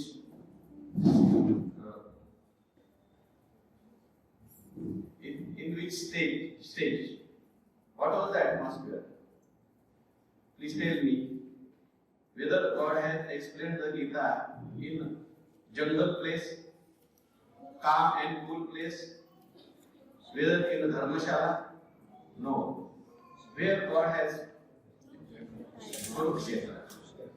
Why He has chosen the Kurukshetra for Gita? Because that was a battlefield and that was the worst condition in our civil engineering field.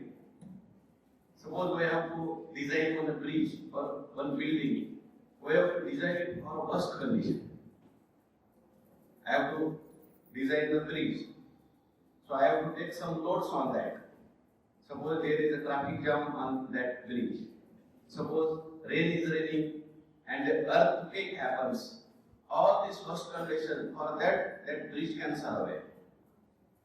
When it survives for worst conditions, easily it can be survived for normal conditions.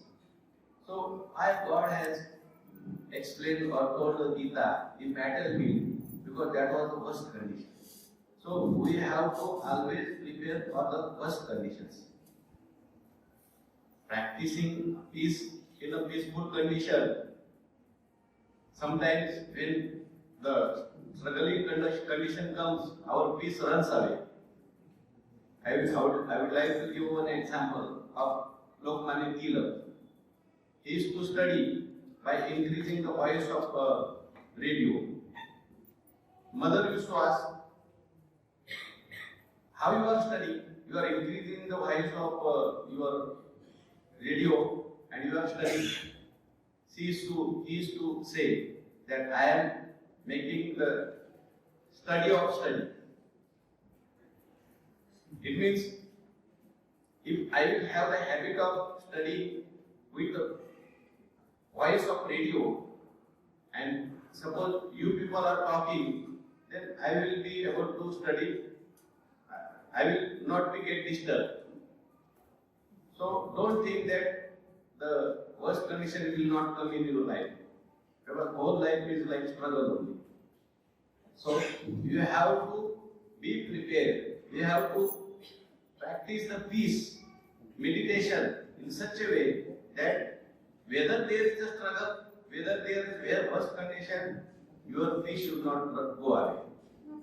So that's why God has chosen the battlefield and told the Bhagavad Gita to Arjuna.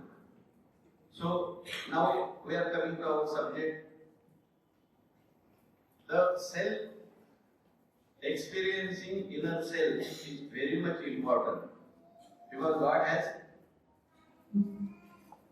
told Arjuna, explained Arjuna the Brahma Vidya, and that is nothing but the experiencing inner self.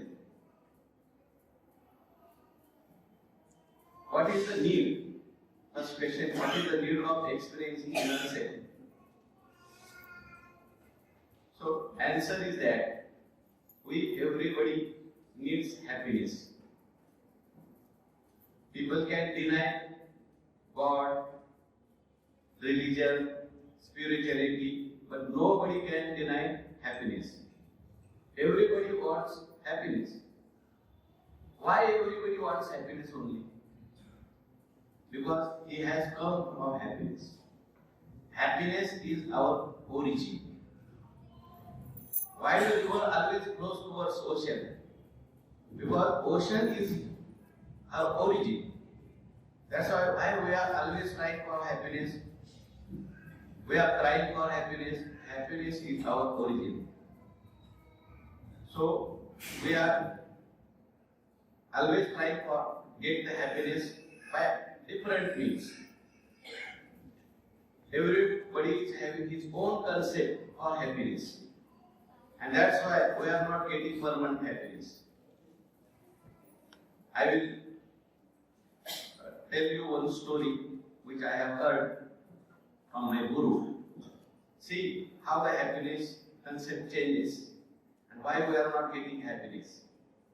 There was one classroom and peacock's son and cuckoo's son. Cuckoo, you know? Kokil. His son, her son and peacock's son. They were studying in one classroom. One day what happened? That peacock's son came in house and started crying. Mother asked him, why you are crying? What happened? No, tomorrow onwards I am not going to go to school. I will not go to school. What happened? Somebody has insulted you. The teacher has beaten you.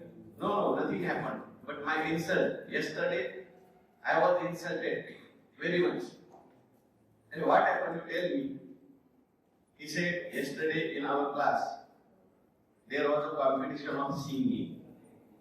Who is saying? Please tell. Peacock's son. He said that yesterday, he's saying that yesterday there was a competition of singing in my classroom, and in my classroom, the son of Cuckoo is there, and he sang very beautifully. He sings. His voice is very beautiful, and after his singing, everybody clapped and admired him. And when I started singing, this peacock's voice is not good. So everybody went away. And teacher also insulted me. So he was crying that why the God has not given me such a beautiful voice. I will not go to school. But remember, the same time that Cuckoo's son was also crying in front of his mother. Why? He used to say, he was saying that, mother, in my classroom there is a son of peacock who is very handsome. And everybody is calling him close. Even teacher is also asking him to sit on front bench and see my color is like this. So why God has not given me that type of beautifulness? So he is crying for beauty and he is crying for high voice. This is the story not of that peacock sons and cuckoo son. This is our story. We have made such a concept that my happiness is in this, my happiness is in this. And that's why, due to our concepts, wrong concepts, we are not getting the permanent happiness. So, to get the permanent happiness, we have to follow Vedas, Shastra, or our sense. Where they say the happiness is. Our all saints, our Shastra, Vedas say that the happiness is your self only. And they have given different names for that self. Somebody says God, somebody says Ishwar, somebody says Bhagwan, somebody says energy, somebody says Atma. It is one and the same. Names are different, but it is happiness only. So unless and until we realize the self, we experience the self, we are not able to get the permanent happiness. So first question answer is finished. Now what is the second question? Please tell me, then I can carry on. Then next question is what is self? Because what is self? Because there are different views, different scriptures. They are stating self is different. Somebody says body, mind is the self. Somebody says intellect is the self. I would like to quote a story here. In Upanishads, there is a very good story related to this subject. In Upanishads, one time what happened, the Indradeva wants to realize the self. And he went to Brahaspati. While going, the demon king, that Virochana was there. He heard that Indra is going for realizing self. I should also go. The demon tendency is always that somebody else is doing that, I have to also.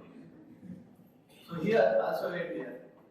Then Indra, met Indra, where you are going? I am going towards Guru, Brahaspati, to realize the self. Where you are going? I also want to realize the self. I am also going there only. The Indra says, okay, no problem. You go by your way. I will go in my way. No, we will go together. Because the Guru people are very cheater people. Who says? The Virochana, demon mentality. Don't think that demons and deities are in the scriptures only. That demons and deities are in ourselves only. When we start the sleep comes in the classroom, you can always remember that the Kumbhakarna has come in my mind. Kumbhakarna is not outside. Good virtues are negative and bad qualities in us are the demons. So both went there, then Indra asked Brahaspati, we are to realize the self. Please tell about the self first. Then Brahaspati thought that how can I give this divine knowledge to demons? Because demon gets the knowledge. Knowledge or power and goes in wrong hands, it destroys the world. So he thought that I should tell the things in different ways. Then Brahaspati told both of them, you want to realize the self? Listen. Tattvamasi. Tattvamasi. What is the meaning of Tattvamasi? You are the self. You yourself is the self. And both have listened that, and the Virochan was the demon concluded that my body is the self. And he started living accordingly. My body is self. I should always look after my body. I should eat good. I should hear good. I should enjoy. There is no sin. There is no virtues. No rebirth. I should only enjoy only. Some people say, "Khao pure maja karo." Jindagi बार नहीं है. यावत् जीवं सुखम दिवे, ऋणं कृत्वा कृतं पिबे, भस्मीभूतस्य देहस्य पुनरागमनं कुतः. There is scripture. You won't believe. He states that देहतोचि देव, भोजनते भक्ति, मरणते मुक्ति पाखंड. Dnyaneshwar Maharaj says, देह खंडानाम आत्मा, ईश्वर पाषाण प्रतिमा, यया परोति Brahma धरोचिनी. Now that chain came from that Virochana. But our philosophy face like that. Indra also heard that Tatvamasi, you are the self. But he was thinking, how could Guru has told me like that? How could my body can be a self? Because body is destroyable, body changes, and I have heard in the scriptures, self doesn't change, it is eternal, it is inert. So he came back and asked Guru, Sir, you have told me you are the self, but my body cannot be the self. Then Guru re-explained him. See, your body is not self. Then my mind is self. No, your mind is also not self. Then my intellect is a self. No, intellect is not self. Because self is the knower. And all these things are known things. I can know my body. And knower is always different from the known things. Are you getting or not?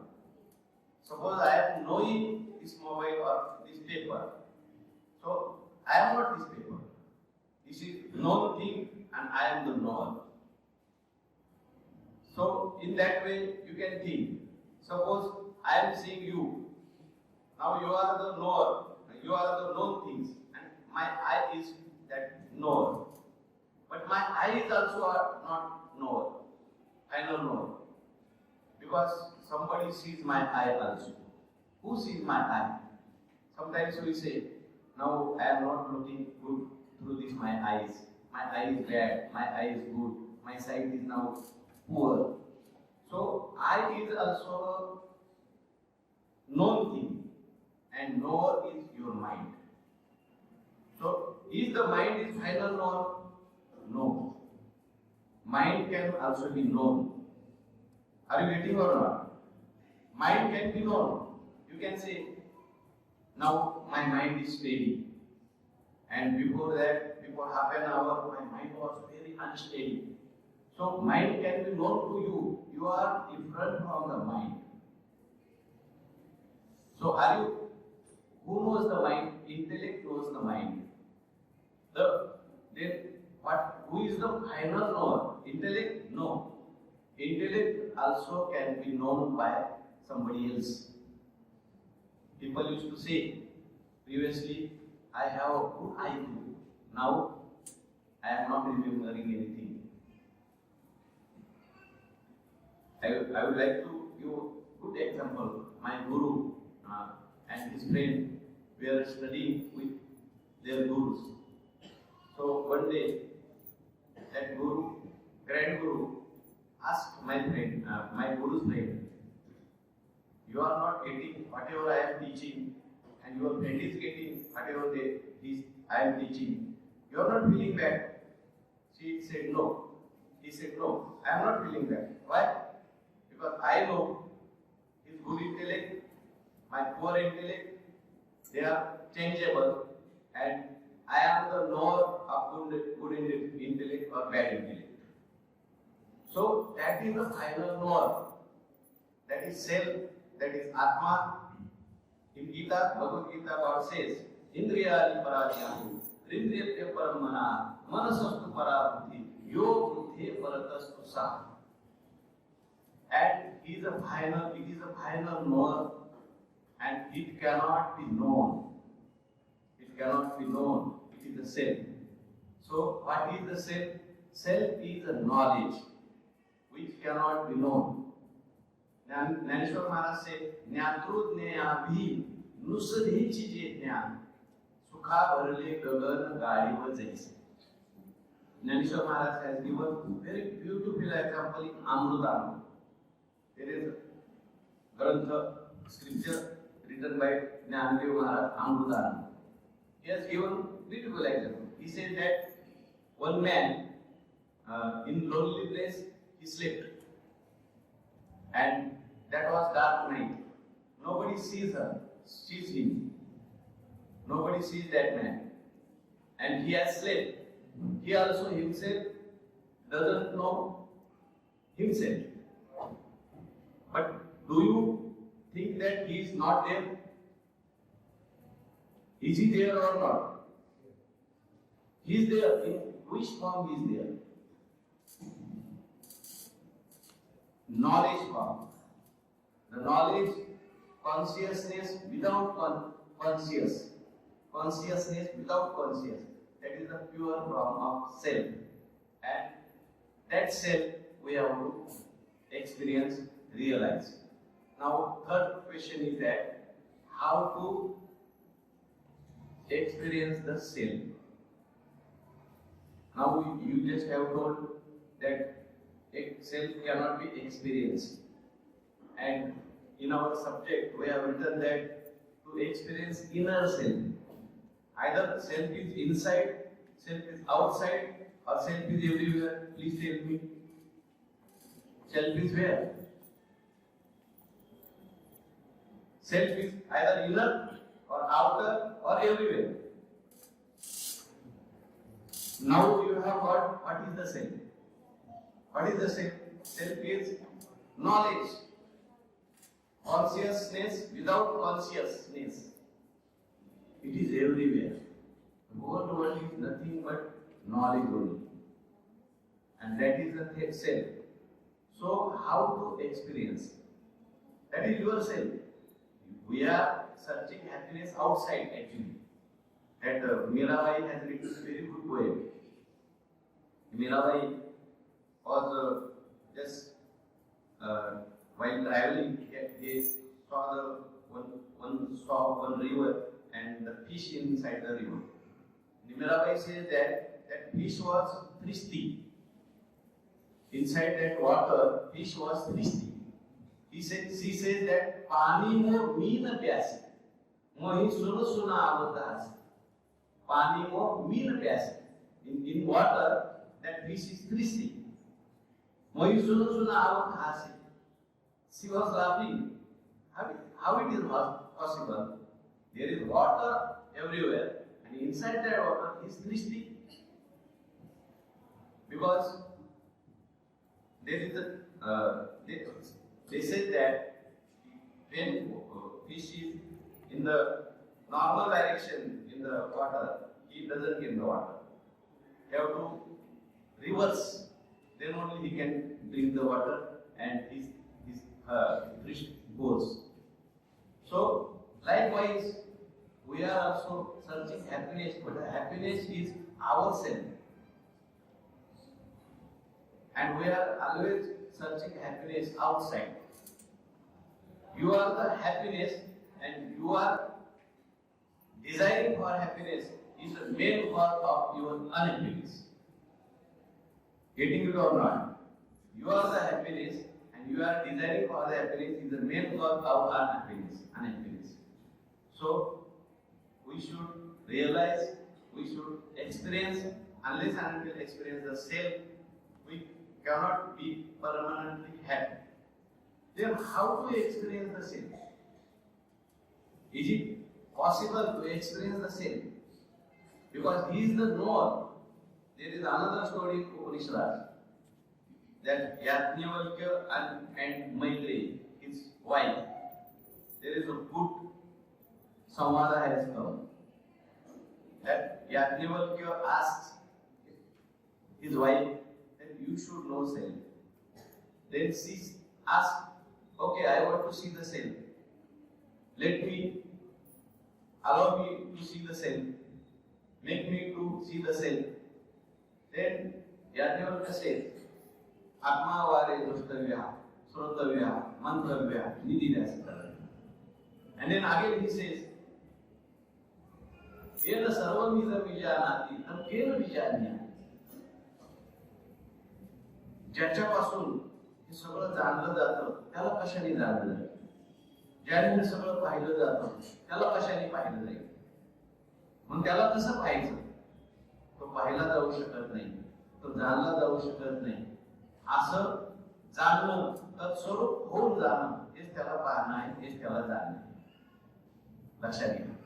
म्हणून उपनिषदामध्ये आणखी एका ठिकाणी असं वर्णन केलेलं आहे. उपनिषद cess यस्य मतम तस्य मतम मतम यस्य न वेदसा अविज्ञातम विजानता विज्ञातम अविजानता. Somebody says, I know the self, he is not knowing the self. and somebody says, I am not knowing the self, he knows the self, then you will be happy. Oh, we are not knowing self. It means we have known the self. Not like that. Self cannot be known. Self cannot be. आत्मा जाणला जाऊ शकत नाही, तो जाणणे स्वरूप आहे. ते माझं स्वरूप आहे असं ज्याने जाणलं त्यानेच आत्म्याला जाणलं. आणि आत्म्याला जर मी याला जाणलं, मी त्याला जाणलं, आत्मा इथे आत्मा तिथे असं कोणी जर जाणलं असेल तर त्याने आत्म्याला जाणलंच नाही. जो आत्म्याला जाणतो तो तत्स्वरूप होऊन जातो. लक्षात घ्या. एखादा मनुष्य म्हणत असेल मी नदीमध्ये बुडालो, मी बुडालो, बुडालाय का तो अजून?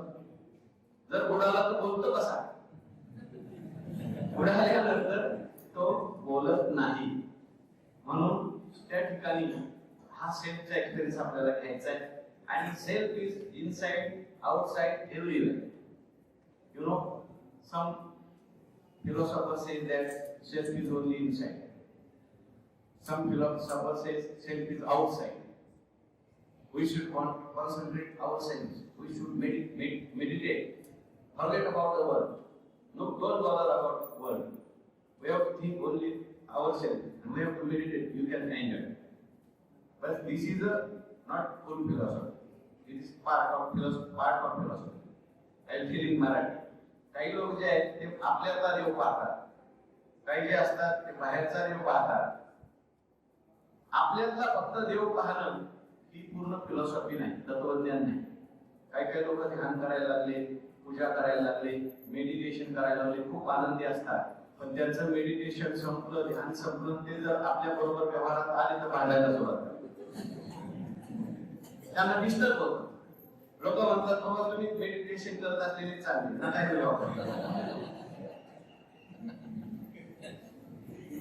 याचा अर्थ आहे याला आतला देव कळालाय पण अजून बाहेरचा देव कळाला नाही. जसा आतमध्ये देव आहे तोच देव बाहेर सुद्धा आहे. तुम्हाला सगळ्यांना गोष्ट माहिती असेल, चांगदेव महाराज नावाचे फार मोठे योगी होते आणि त्यांनी ज्ञानेश्वर महाराजांची कीर्ती ऐकली की रेड्याच्या मुखातून वेद बोलवला. ऐकल्याबरोबर चांगदेव महाराजांना आनंद झाला का दुःख झालं? Please tell me. काय झालं?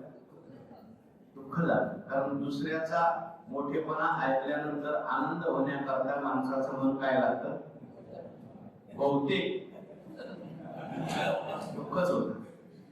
लक्षात घ्या, Changdev was not a small man. काळाला जिंकलं होतं त्याने. काळाला समाधी लावून बसत होता काळ निघाला आल्यानंतर, पण तरी सुद्धा ईर्ष्या नावाचा दोष त्याच्यामध्ये राहिला. का राहिला? कारण त्याने सेल्फ रिअलायझेशन केलं पण ते पूर्ण सेल्फला जाणलं नाही. फक्त आपल्यातलाच आत्मा जाणला. जसा आत्मा माझ्यात आहे तसाच आत्मा सगळ्यांच्यात आहे. तो एक आहे. काही लोक म्हणतात माझा आत्मा वेगळा, तुमचा आत्मा वेगळा, आत्मा इकडे गेला, आत्मा तिकडे गेला. This wrong thinking. जो आत्मा माझ्यात आहे तोच तुमच्यात आहे. आपल्याला माहिती असेल विवेकानंद परदेशात गेले, तिथल्या लोकांनी त्यांना विचारलं आमचा धर्म शिकवतो शेजाऱ्यावर सुद्धा प्रेम करायचं, तुमचा धर्म काय शिकवतो आम्हाला सांगा. ते विवेकानंद होते, ते लगेच ताड करून उत्तर दिलं आमचा धर्म शिकवतो शेजाऱ्यावर का प्रेम करायचं. म्हणजे शेजारी मला पैसे देतोय म्हणून प्रेम करायचं हे शिकवत नाही. शेजारी चांगला दिसायला म्हणून प्रेम करायचं नाही. शेजाऱ्याचा आत्मा आणि माझा आत्मा एक आहे म्हणून प्रेम करायचं.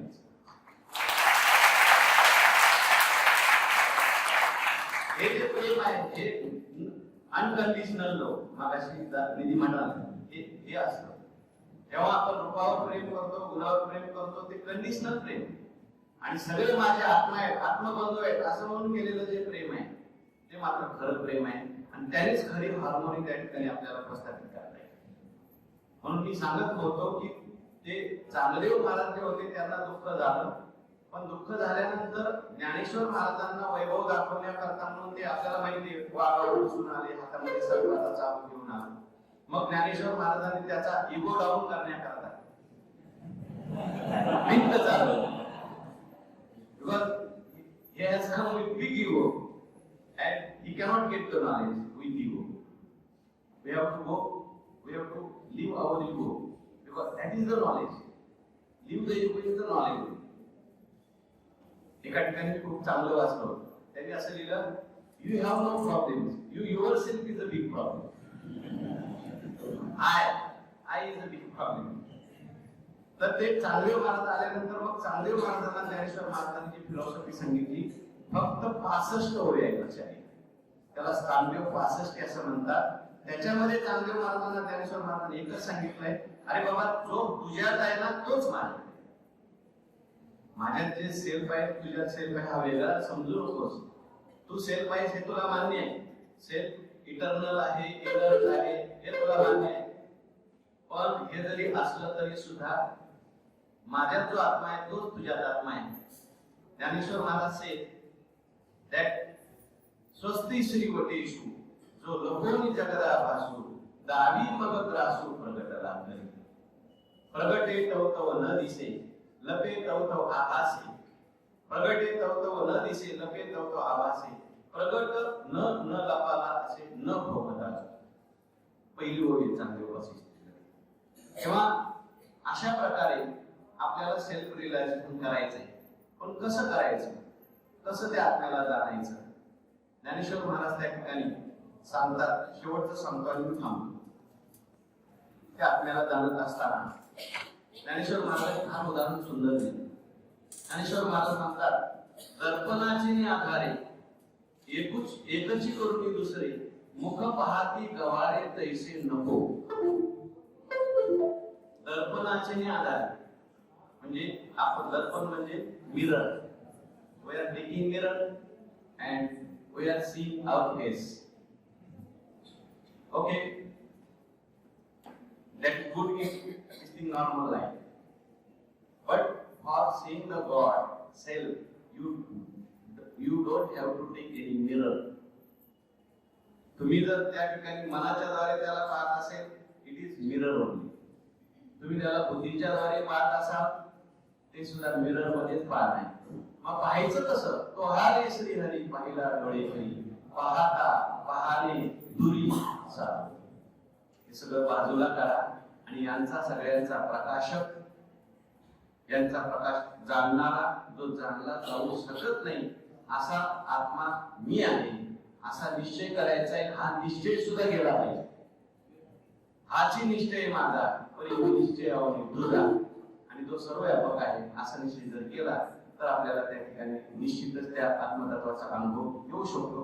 वास्तविक पाहता हा विषय थोडासा अवघड आहे आणि त्यात पुन्हा इंग्लिश मध्ये सांगायचं, पण आपल्या सगळ्यांच्या साह्याने गुरुवर्यांच्या आशीर्वादाने या ठिकाणी मी 2 शब्द बोलण्याचा प्रयत्न केला. पुन्हा एकदा हरकल सरांचे धन्यवाद देतो.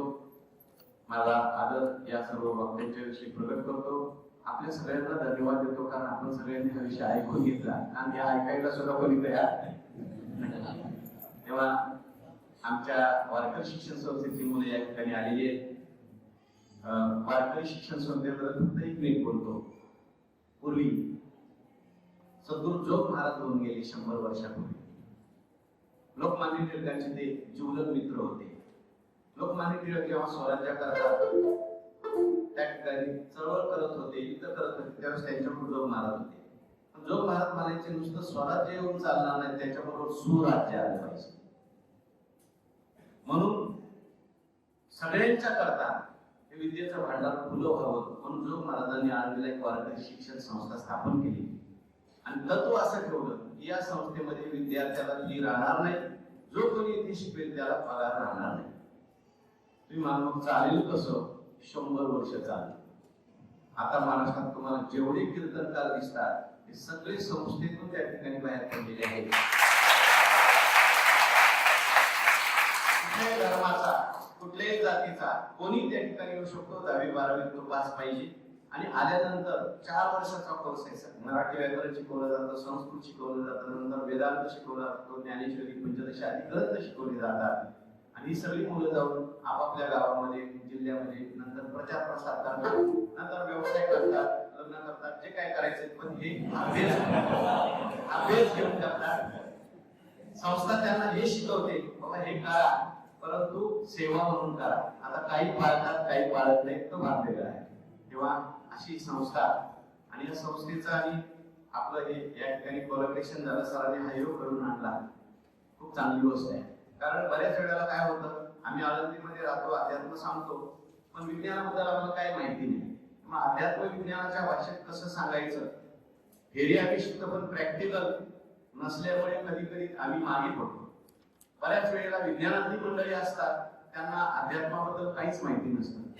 असा जर एक सुसंवाद आपण साधला गेला, कारण पूर्वी आमच्या संस्थेचे प्राचार्य मामासाहेब दांडेकर यांनी तो सुसंवाद घडवला होता. ते पुण्याला SP कॉलेजचे प्राचार्य होते, शिक्षण प्रसारक मंडळीचे आजीव सभासद होते. मामांचं असं म्हणणं होतं की हे सुसंवाद हा झाला पाहिजे, पुन्हा हार्मोनीचा प्रश्न आला. सुंदर असा सुसंवाद या ठिकाणी झालेला आहे. मला खूप आनंद वाटला. आपल्या भावी मॅडम सुद्धा त्या ठिकाणी म्हणाल्या विश्वशांती गुरुकुल आहे, त्या ठिकाणी आपल्या विद्यार्थ्यांच्या करता आम्हाला असं थोडंसं कोलॅबरेशनच्या माध्यमातून काय करायला आवडेल, तेव्हा मी मॅडमला सुद्धा सांगतो की तुम्ही कधीही सांगा, आमचे विद्यार्थी आम्ही तयार आहोत. आपल्याला गिव्ह अँड टेक नॉलेज त्या ठिकाणी घ्यायचं आहे, तेव्हा असा योग पुन्हा त्या ठिकाणी येऊ अशी भगवंताच्या चरणी प्रार्थना करतो. सर्वांना धन्यवाद देतो. मी थांबतो.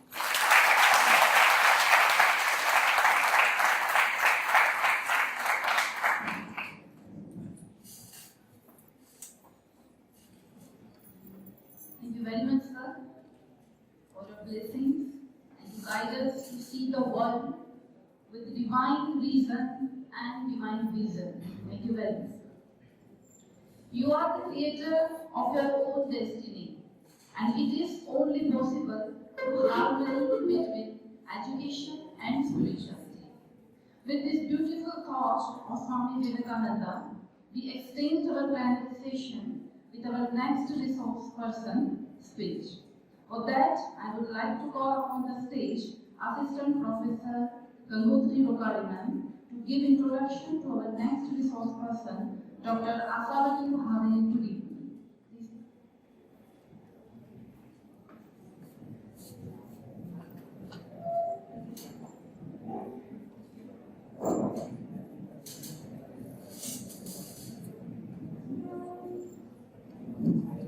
Thank you, ma'am.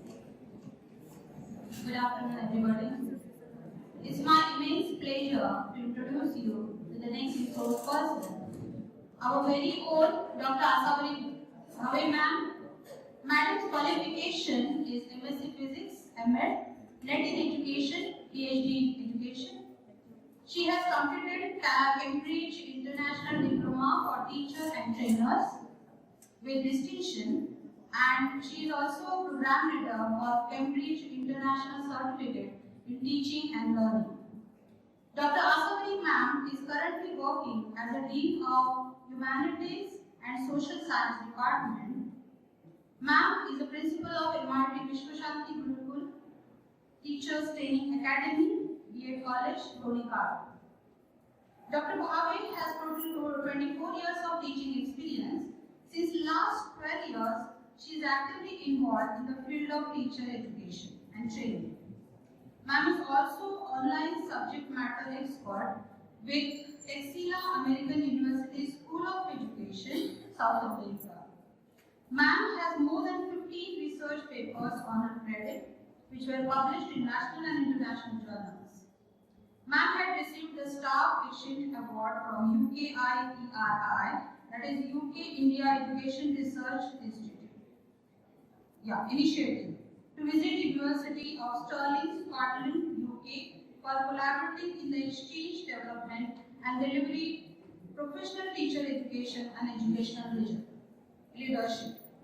As you all have heard, ma'am is handling so many responsibilities at a time, and she is very busy person. She is heart and soul of MIT. Actually for us, she is like a heart. Ma'am is like an oxygen for us, the energy source who is always ready to guide us, encourage us and support us. So please give a big round of applause to ma'am. Very much ma'am to enlighten us with the theme number 3, that is culture of respect. Thank you.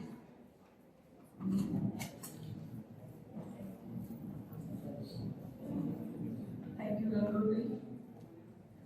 I suppose after the two eminent speakers, and it is time for lunch also, So I don't know how much I'm going to be receptive to all of you. Nevertheless,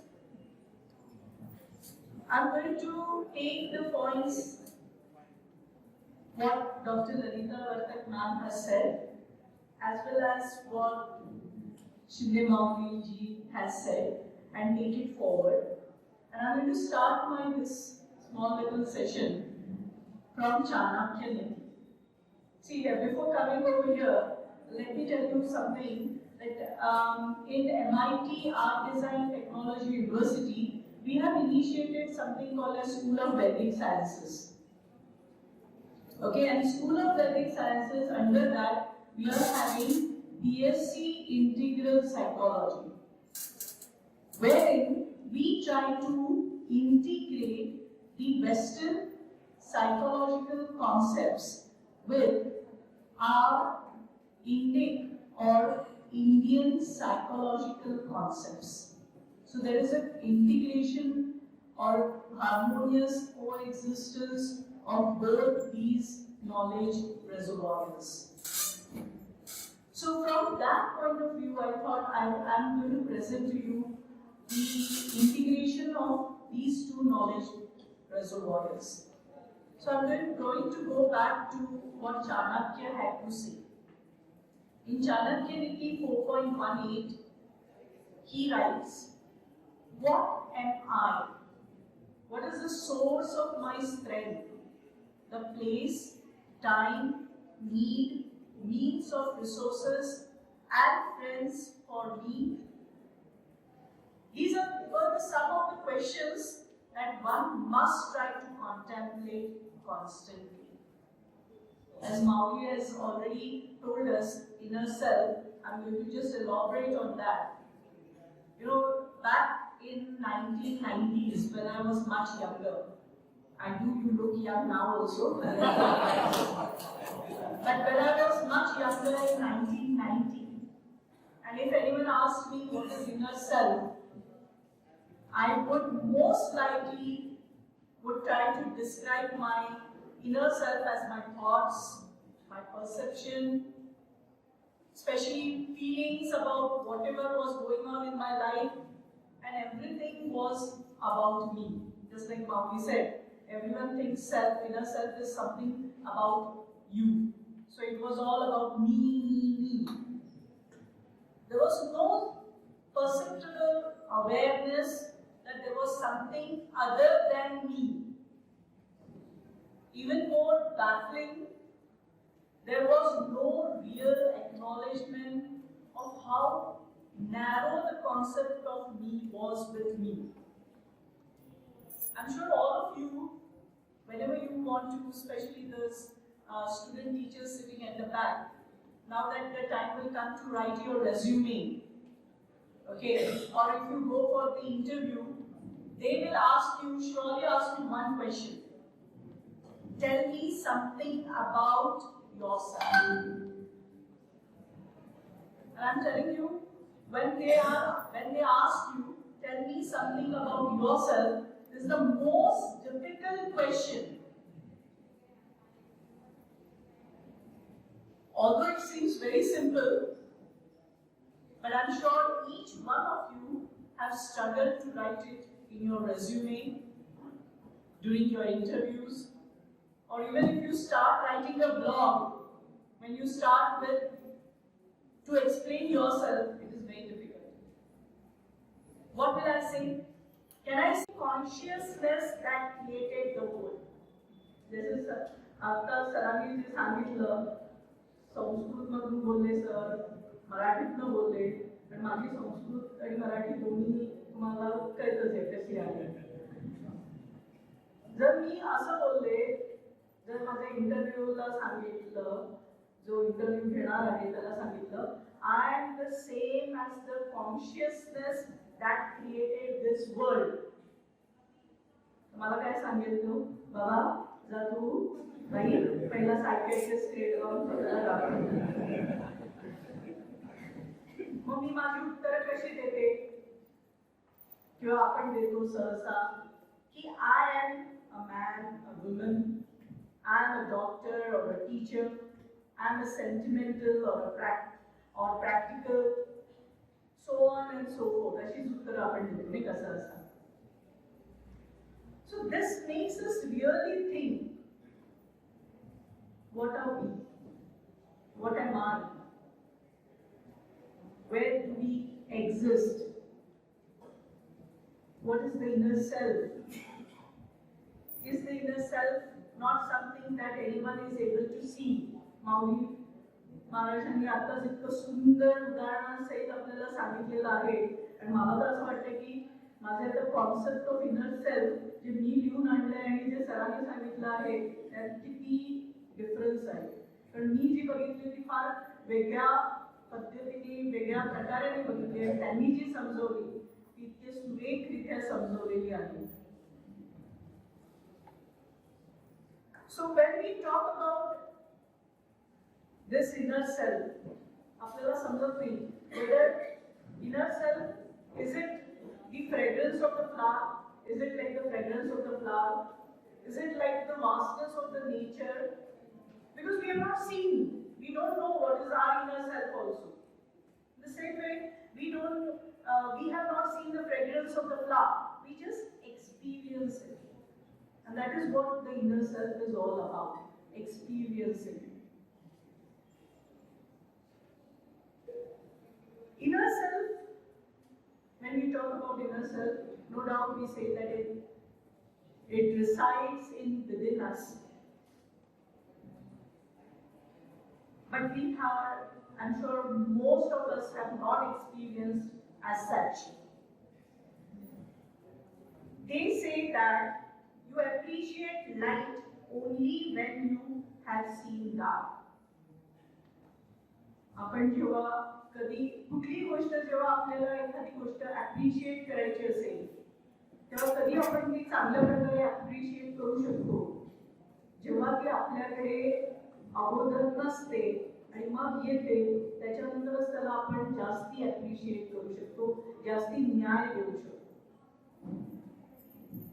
And if you see, presently, our default consciousness or awareness is rooted into this physical body.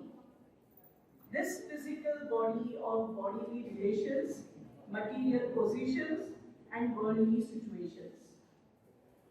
And our thoughts are predominantly focused on these aspects.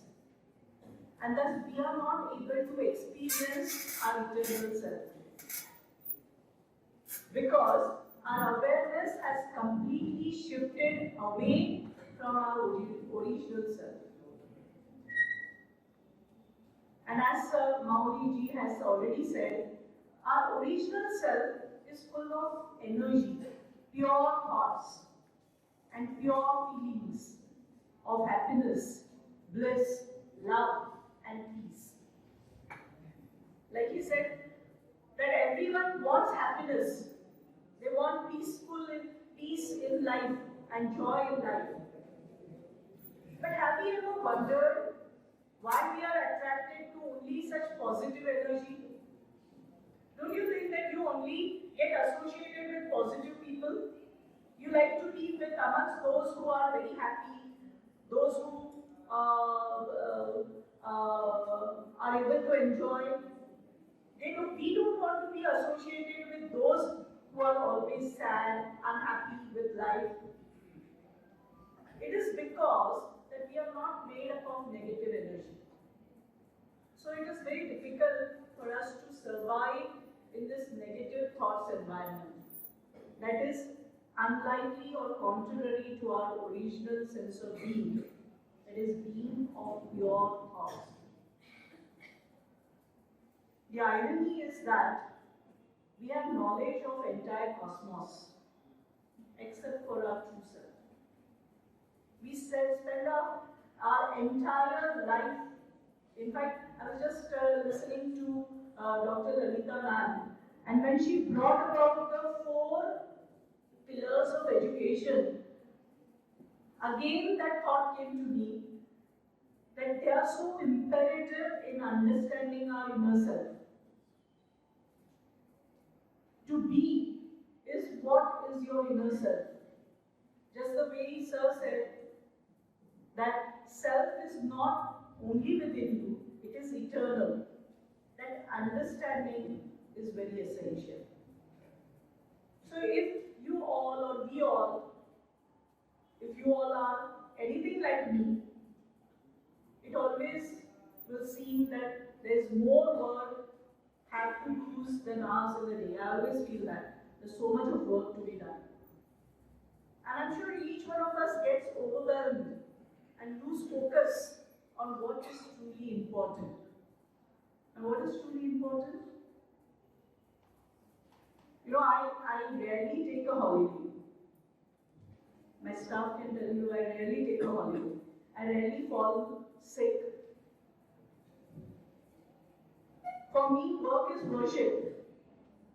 But over a period of time, I have understood that it is not all. It is not all encompassing. It is your health, your family, your friends are equally important. If you could use some grounding in your life, try to follow the ways to connect with your inner self, and I'm sure that will increase your productivity. Just 10 to 15 minutes of meditation that we did, I'm sure all of you felt energized from within. And then when you come to my age, then you realize that work will keep happening. No one is indispensable. What is essential is taking care of yourself, your immediate family, being with them, spending time with them. And so my viewpoint is, if you have to realize self, you have to understand yourself, to be what you are, so learning to be with your friends, to be physically, mentally, emotionally present with your family. So I would really suggest today's youth to unplug. And when I say unplug, is don't charge your mobile for a few hours and see how much at peace you are. Every now and then we could try to go and see whether we have got any WhatsApp message, whether we have got any Facebook messages, or whether if you're on Twitter, then any Twitter ID trying to Twitter around. So unplug yourself. And very beautifully what Mauli ji has said. Stop associating yourself with your ego, the I. We should question, analyze, and understand our thoughts. That is the only way we'll be able to see the real world. When you disassociate your ego, you will be more at inner peace, where you will be able to analyze, you will be able to realize your inner self. We all need to get rid of the toxicity. What is the toxicity today? Ma'am had shown in her this. Open front page of any newspaper. Start the TV. And everywhere you see negative news. Either people arguing on social media, showing their anger,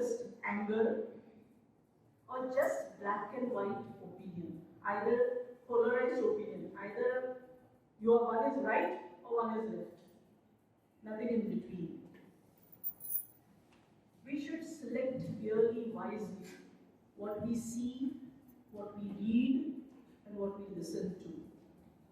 We should pay attention less to whatever negative thoughts are there, but only to the essential information and avoid noise of the world. I'm sure, ma'am, you might agree with me that world was much more at peace when we were in 90s. Isn't it? We could connect with each other, we could relate with each other. There was not much of connectivity there.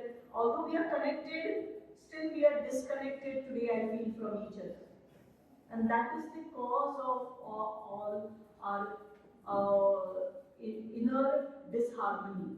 So we need to come back to there. My other point is, let's all reconnect to nature. Panchamahabhutas, which our ancestors gave us, they all talk about nurturing the nature. And ma'am also stressed on it. Sir also talked about it. If we have to realize ourselves, we need to reconnect with the nature.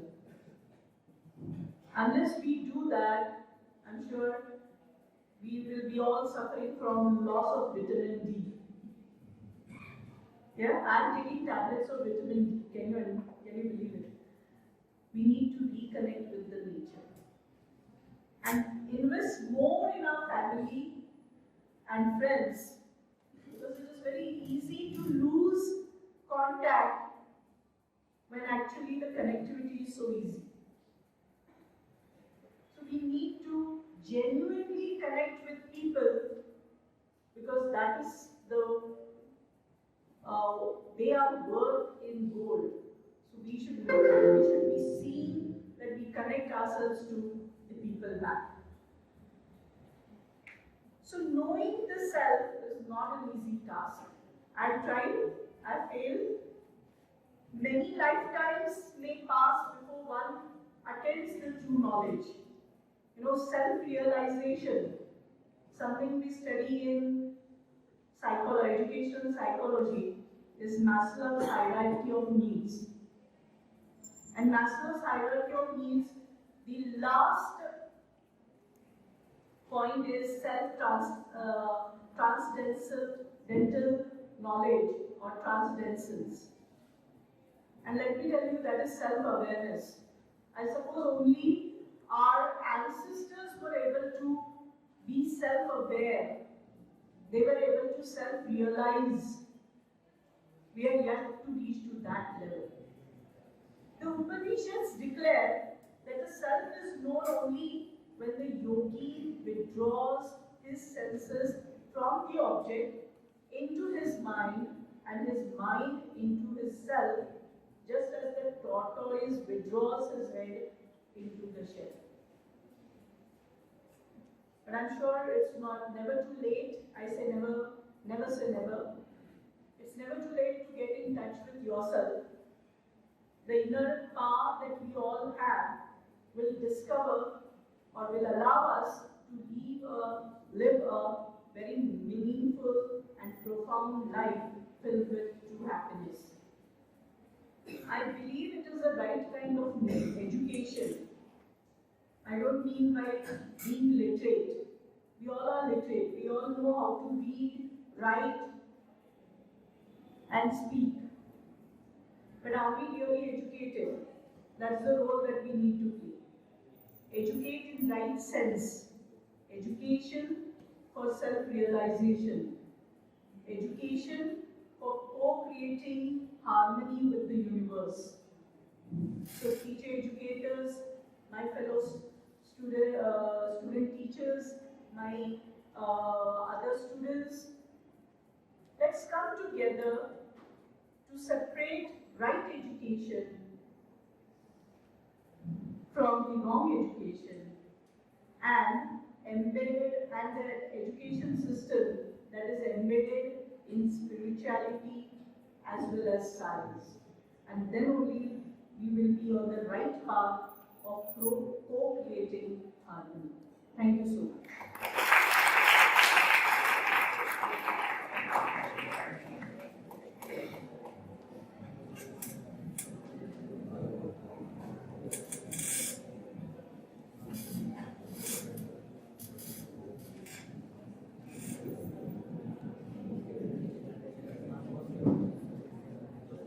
Vivekananda points out that the defect of present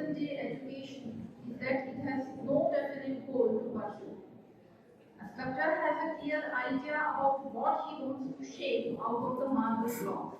A painter knows what he is going to paint, but a teacher sometimes has no clear idea of goal of his teaching. But after this marvelous and inspirational speech of the speakers, I am sure that we all are able to break our limitations and introspect ourselves and inspire to improve ourselves. Once again, I take this opportunity to express my thanks to all the speakers sitting on the dais. For your inspirational speech, I am sure all the participants here are blessed and benefited by your valuable suggestions and blessings. Thank you very much.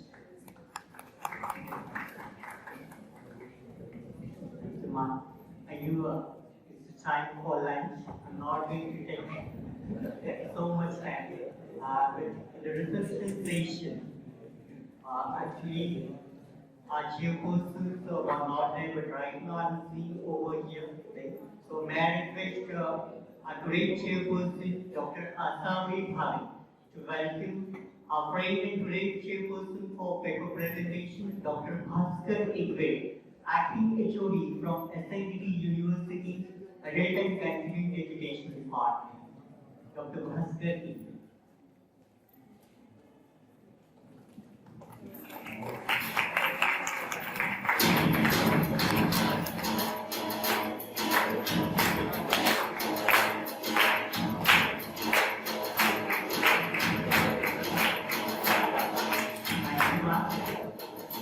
We have next chairperson of paper presentation, Dr. Kailash Doctor. I request Haribhutta Parayan, Dnyaneshwar Maharaj to felicitate Dr. Kailash Doctor.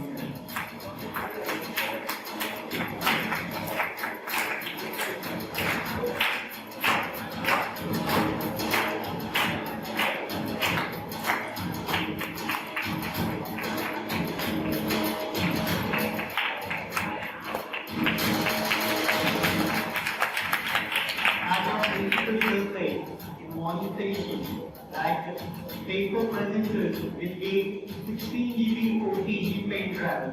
So then from here, one of the participants, Assistant Professor Suhai Devachi from Senior Education Society, Srimati Kashima College of Education, to come forward. May I request Dr. Lalita Parikapman to give him pen drive.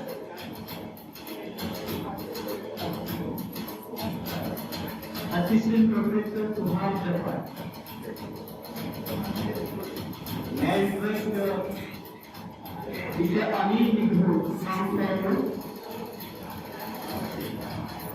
Dr. Lalita Parikapman will present him pen drive.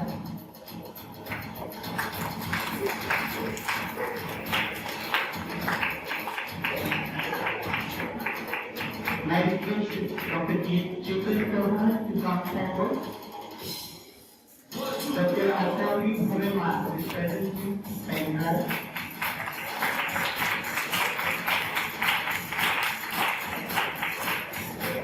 My request is Asha to please come forward. Asha. Dr. Asami Bhavi, lead for pen drive.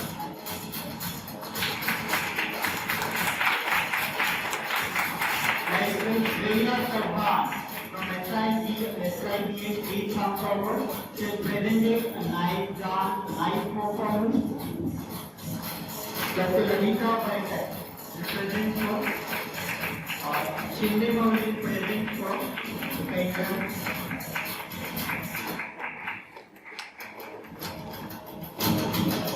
Like last, I request Rohit Nima, please come forward. Dr. Lalita Parikapman will give him great finger.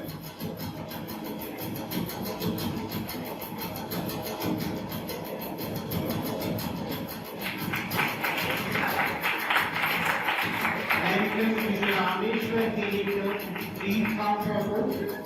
Dr. Herkal and give respect.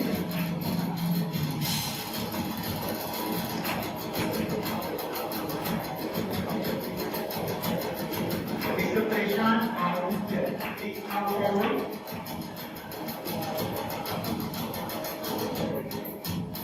Dnyaneshwar will give respect.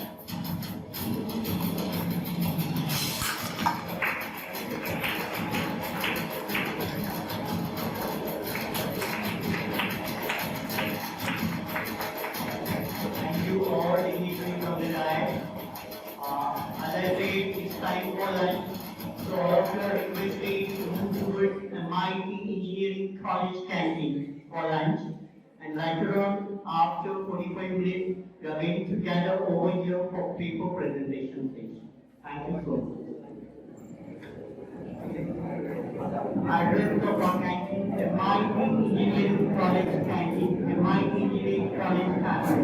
So all of you, we are going to be over here. Education conference for creating harmony in the universe through education, research, and spirituality. नाचते नगर योग जाओ चायुस्त भावना ना चाहो ना सनिष्ठ नाचते सुख सुखा ये दोहा ये हमारे भगवान श्री कृष्ण ने भगवद गीता में कहा है। इसका मतलब है कि जिस इंसान के अंदर किसी की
So Vipassana is a Asian technique which help us to attain the inner peace inside us.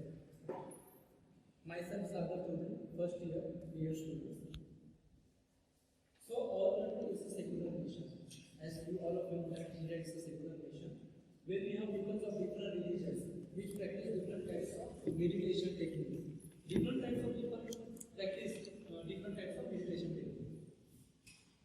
From that technique, one of the techniques is the Vipassana. In this Vipassana, which is known as the very ancient meditation technique of India, which was rediscovered over 2500 years ago.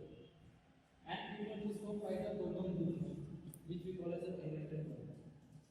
The technique helped a large number of people of India, of whole world, to come out of their suffering and attain a high level of growth in all stages of our life. Through this technique, we can achieve the inner peace through this meditation, which gives a high level of growth in all stages of our activity, day-to-day activity.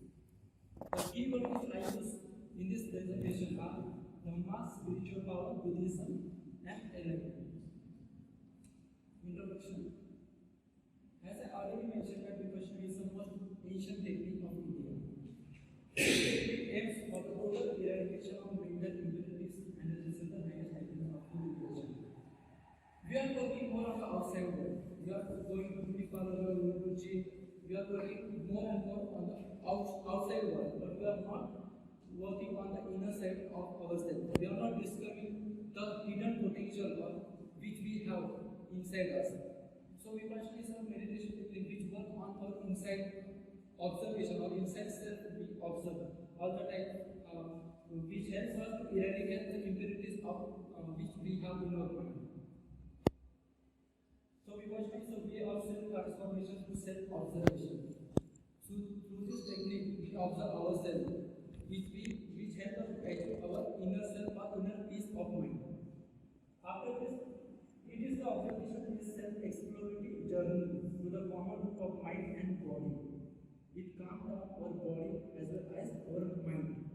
Both the things happen through this meditation technique. Okay, what are the objectives of the Vipassana process? So, Buddhists believe that we help overcome life's most difficult challenges through this meditation. The objective of the technique is to purify the mind. The foremost and the first thing, when you do this technique, you will purify your mind and you will have the purity in your mind and inner peace. All human action emanates from the mind, and a pure mind is by nature full of love and compassion. Synthetic joy and equanimity. Sustained practice of Vipassana brings about the total transformation of the human personality. When you perform this meditation technique, then you transfer yourself. You will find the hidden potential which you have.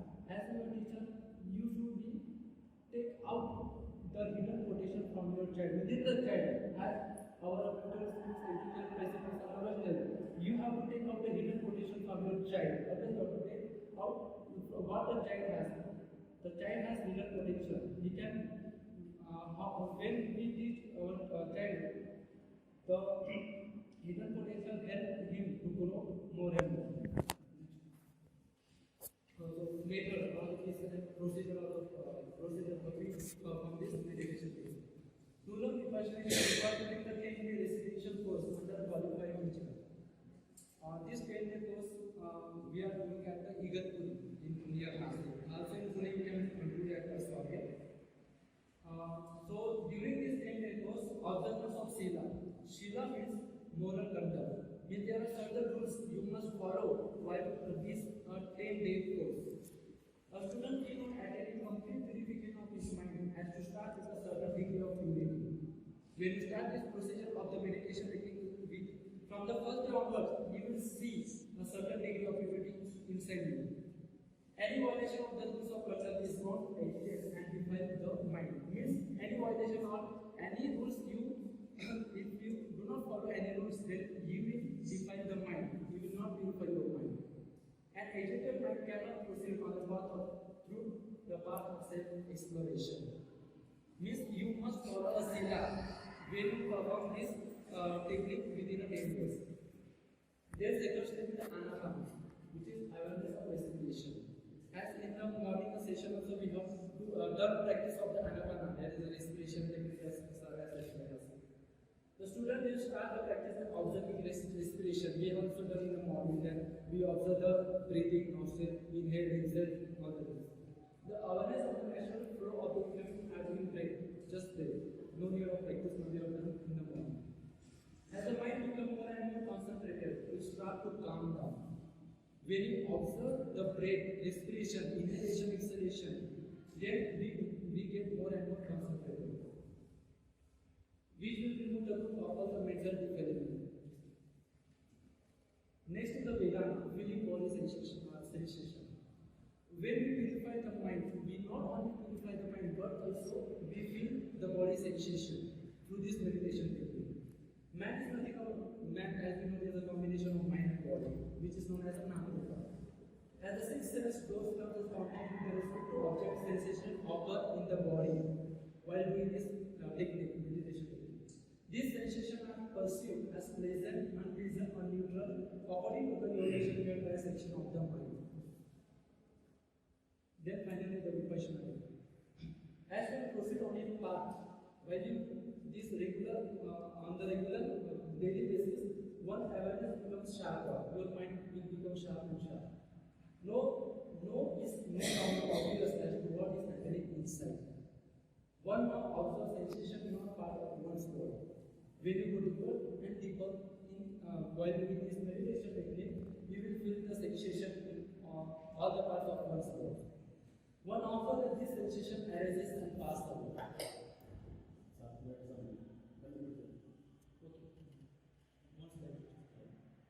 And the final is the process of purification. When you this, after the 10 days, you will feel the process, process of the purification of our mind. The mind becomes cleaner and pure, unburdened of the development. Awareness gets established and analytical faculty of the mind becomes sharper. There is no shortcut. One has to make sustained effort, one has to work really hard. Then you will achieve the purification of your mind.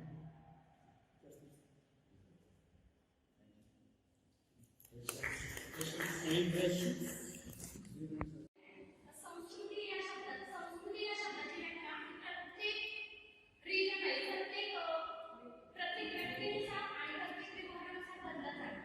संस्कृतीमध्ये चित्रसारखं वाचत आणि धातू कापू हे म्हणजे काय आहे ते संस्कृती.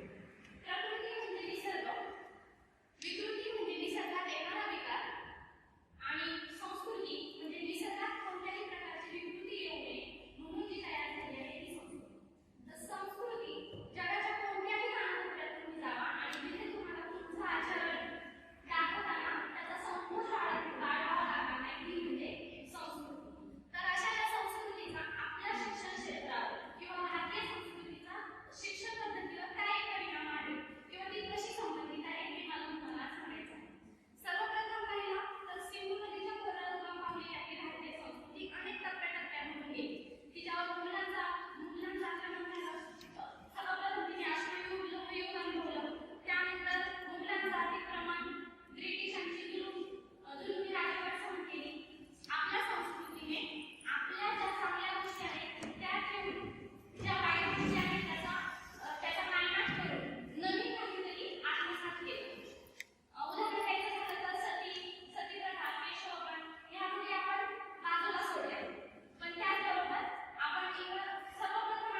introduction. Respect is one of the greatest expression of love. Yes, अगर मैं किसी से झगड़ा कर रही हूँ, हमें प्यार है. If I'm with someone, maybe I'm in love with them or not. It depends. वो बंदा कैसा है, मुझे उसके साथ रहना है या नहीं रहना है. Either I want to be like that person or not. Sometimes understanding takes or give respect to the other person. If I don't understand it, might be I'm not able to respect you because we are not having the common opinion of anything. So might be we are going to dispute on those things. But in the ancient time also we learn, in Gurukuls also, Guru used to tell us, बच्चे हमेशा आपको दूसरों की इज्जत करनी चाहिए. क्यों? Because we are the people who are going to gain the knowledge from you. In the mythological term also, Krishna, he gave promise to his aunt, that is Kunti. I'm not going to say anything to Shishupal until this 100 rupees day. But after 100 rupees day, I'm not going to leave him. Daddy followed. That is out of respect. He gave his word to his aunt that he has followed. At the same time, he loved it. That guy didn't get any guidance from Dronacharya. But still, he have gave his answer. Why? Out of respect. It means these are the things from where we can learn how to respect the other person. It is not necessary that if I am with you, I am going to respect you. No. But if we are living in the society, we have to respect. I know I am contradicting my on the spot, but still, I am not the person who is going to follow all the rules and regulations. Might be I follow, but might be I not following those things. Because the main thing is that in the end, you have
what we are in need. If we are going to remove those things, अभी जो भी चल रहा है, strike चल रहा है, जो भी चीजें चल रही है, side by side, these are the crimes. You can say that होता है, कभी अच्छी चीज हो गई है, कभी बुरी चीज हो गई है, हो रहा है. We can't say that वो चीजें नहीं कहीं ना कहीं हमेशा होती रहती है. So that is we are going to change the scenario by ourselves. अगर मैंने आज शुरू किया है कि हाँ मैं कल से किसी से झगड़ा नहीं करूँगी, कल से मैं बड़ी चीजें करूँगी जो अच्छी होती है. That means I'm going to start something from myself. There is a little bit contribution from your side.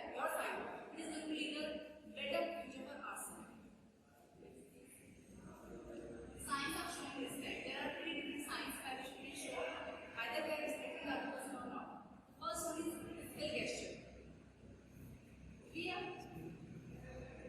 We from the ancient time, whenever we are respecting the elders, we used to touch their feet. Namaste, Brahman, we used to touch their feet. It is not from our generation, from our forefathers. That means we are always believe that the Almighty God, they are there to guide us. And at the same time, the elders, they are the people sent by them who are going to show us the path of the life. Etiquettes. How one person's manner with the other person. That is etiquette. Whether I am talking to you or not. It depends on with whom I am. Language. If I am using the polite, smooth and kind tone and my respectable words to talk to other person, that is respect. Showing respect.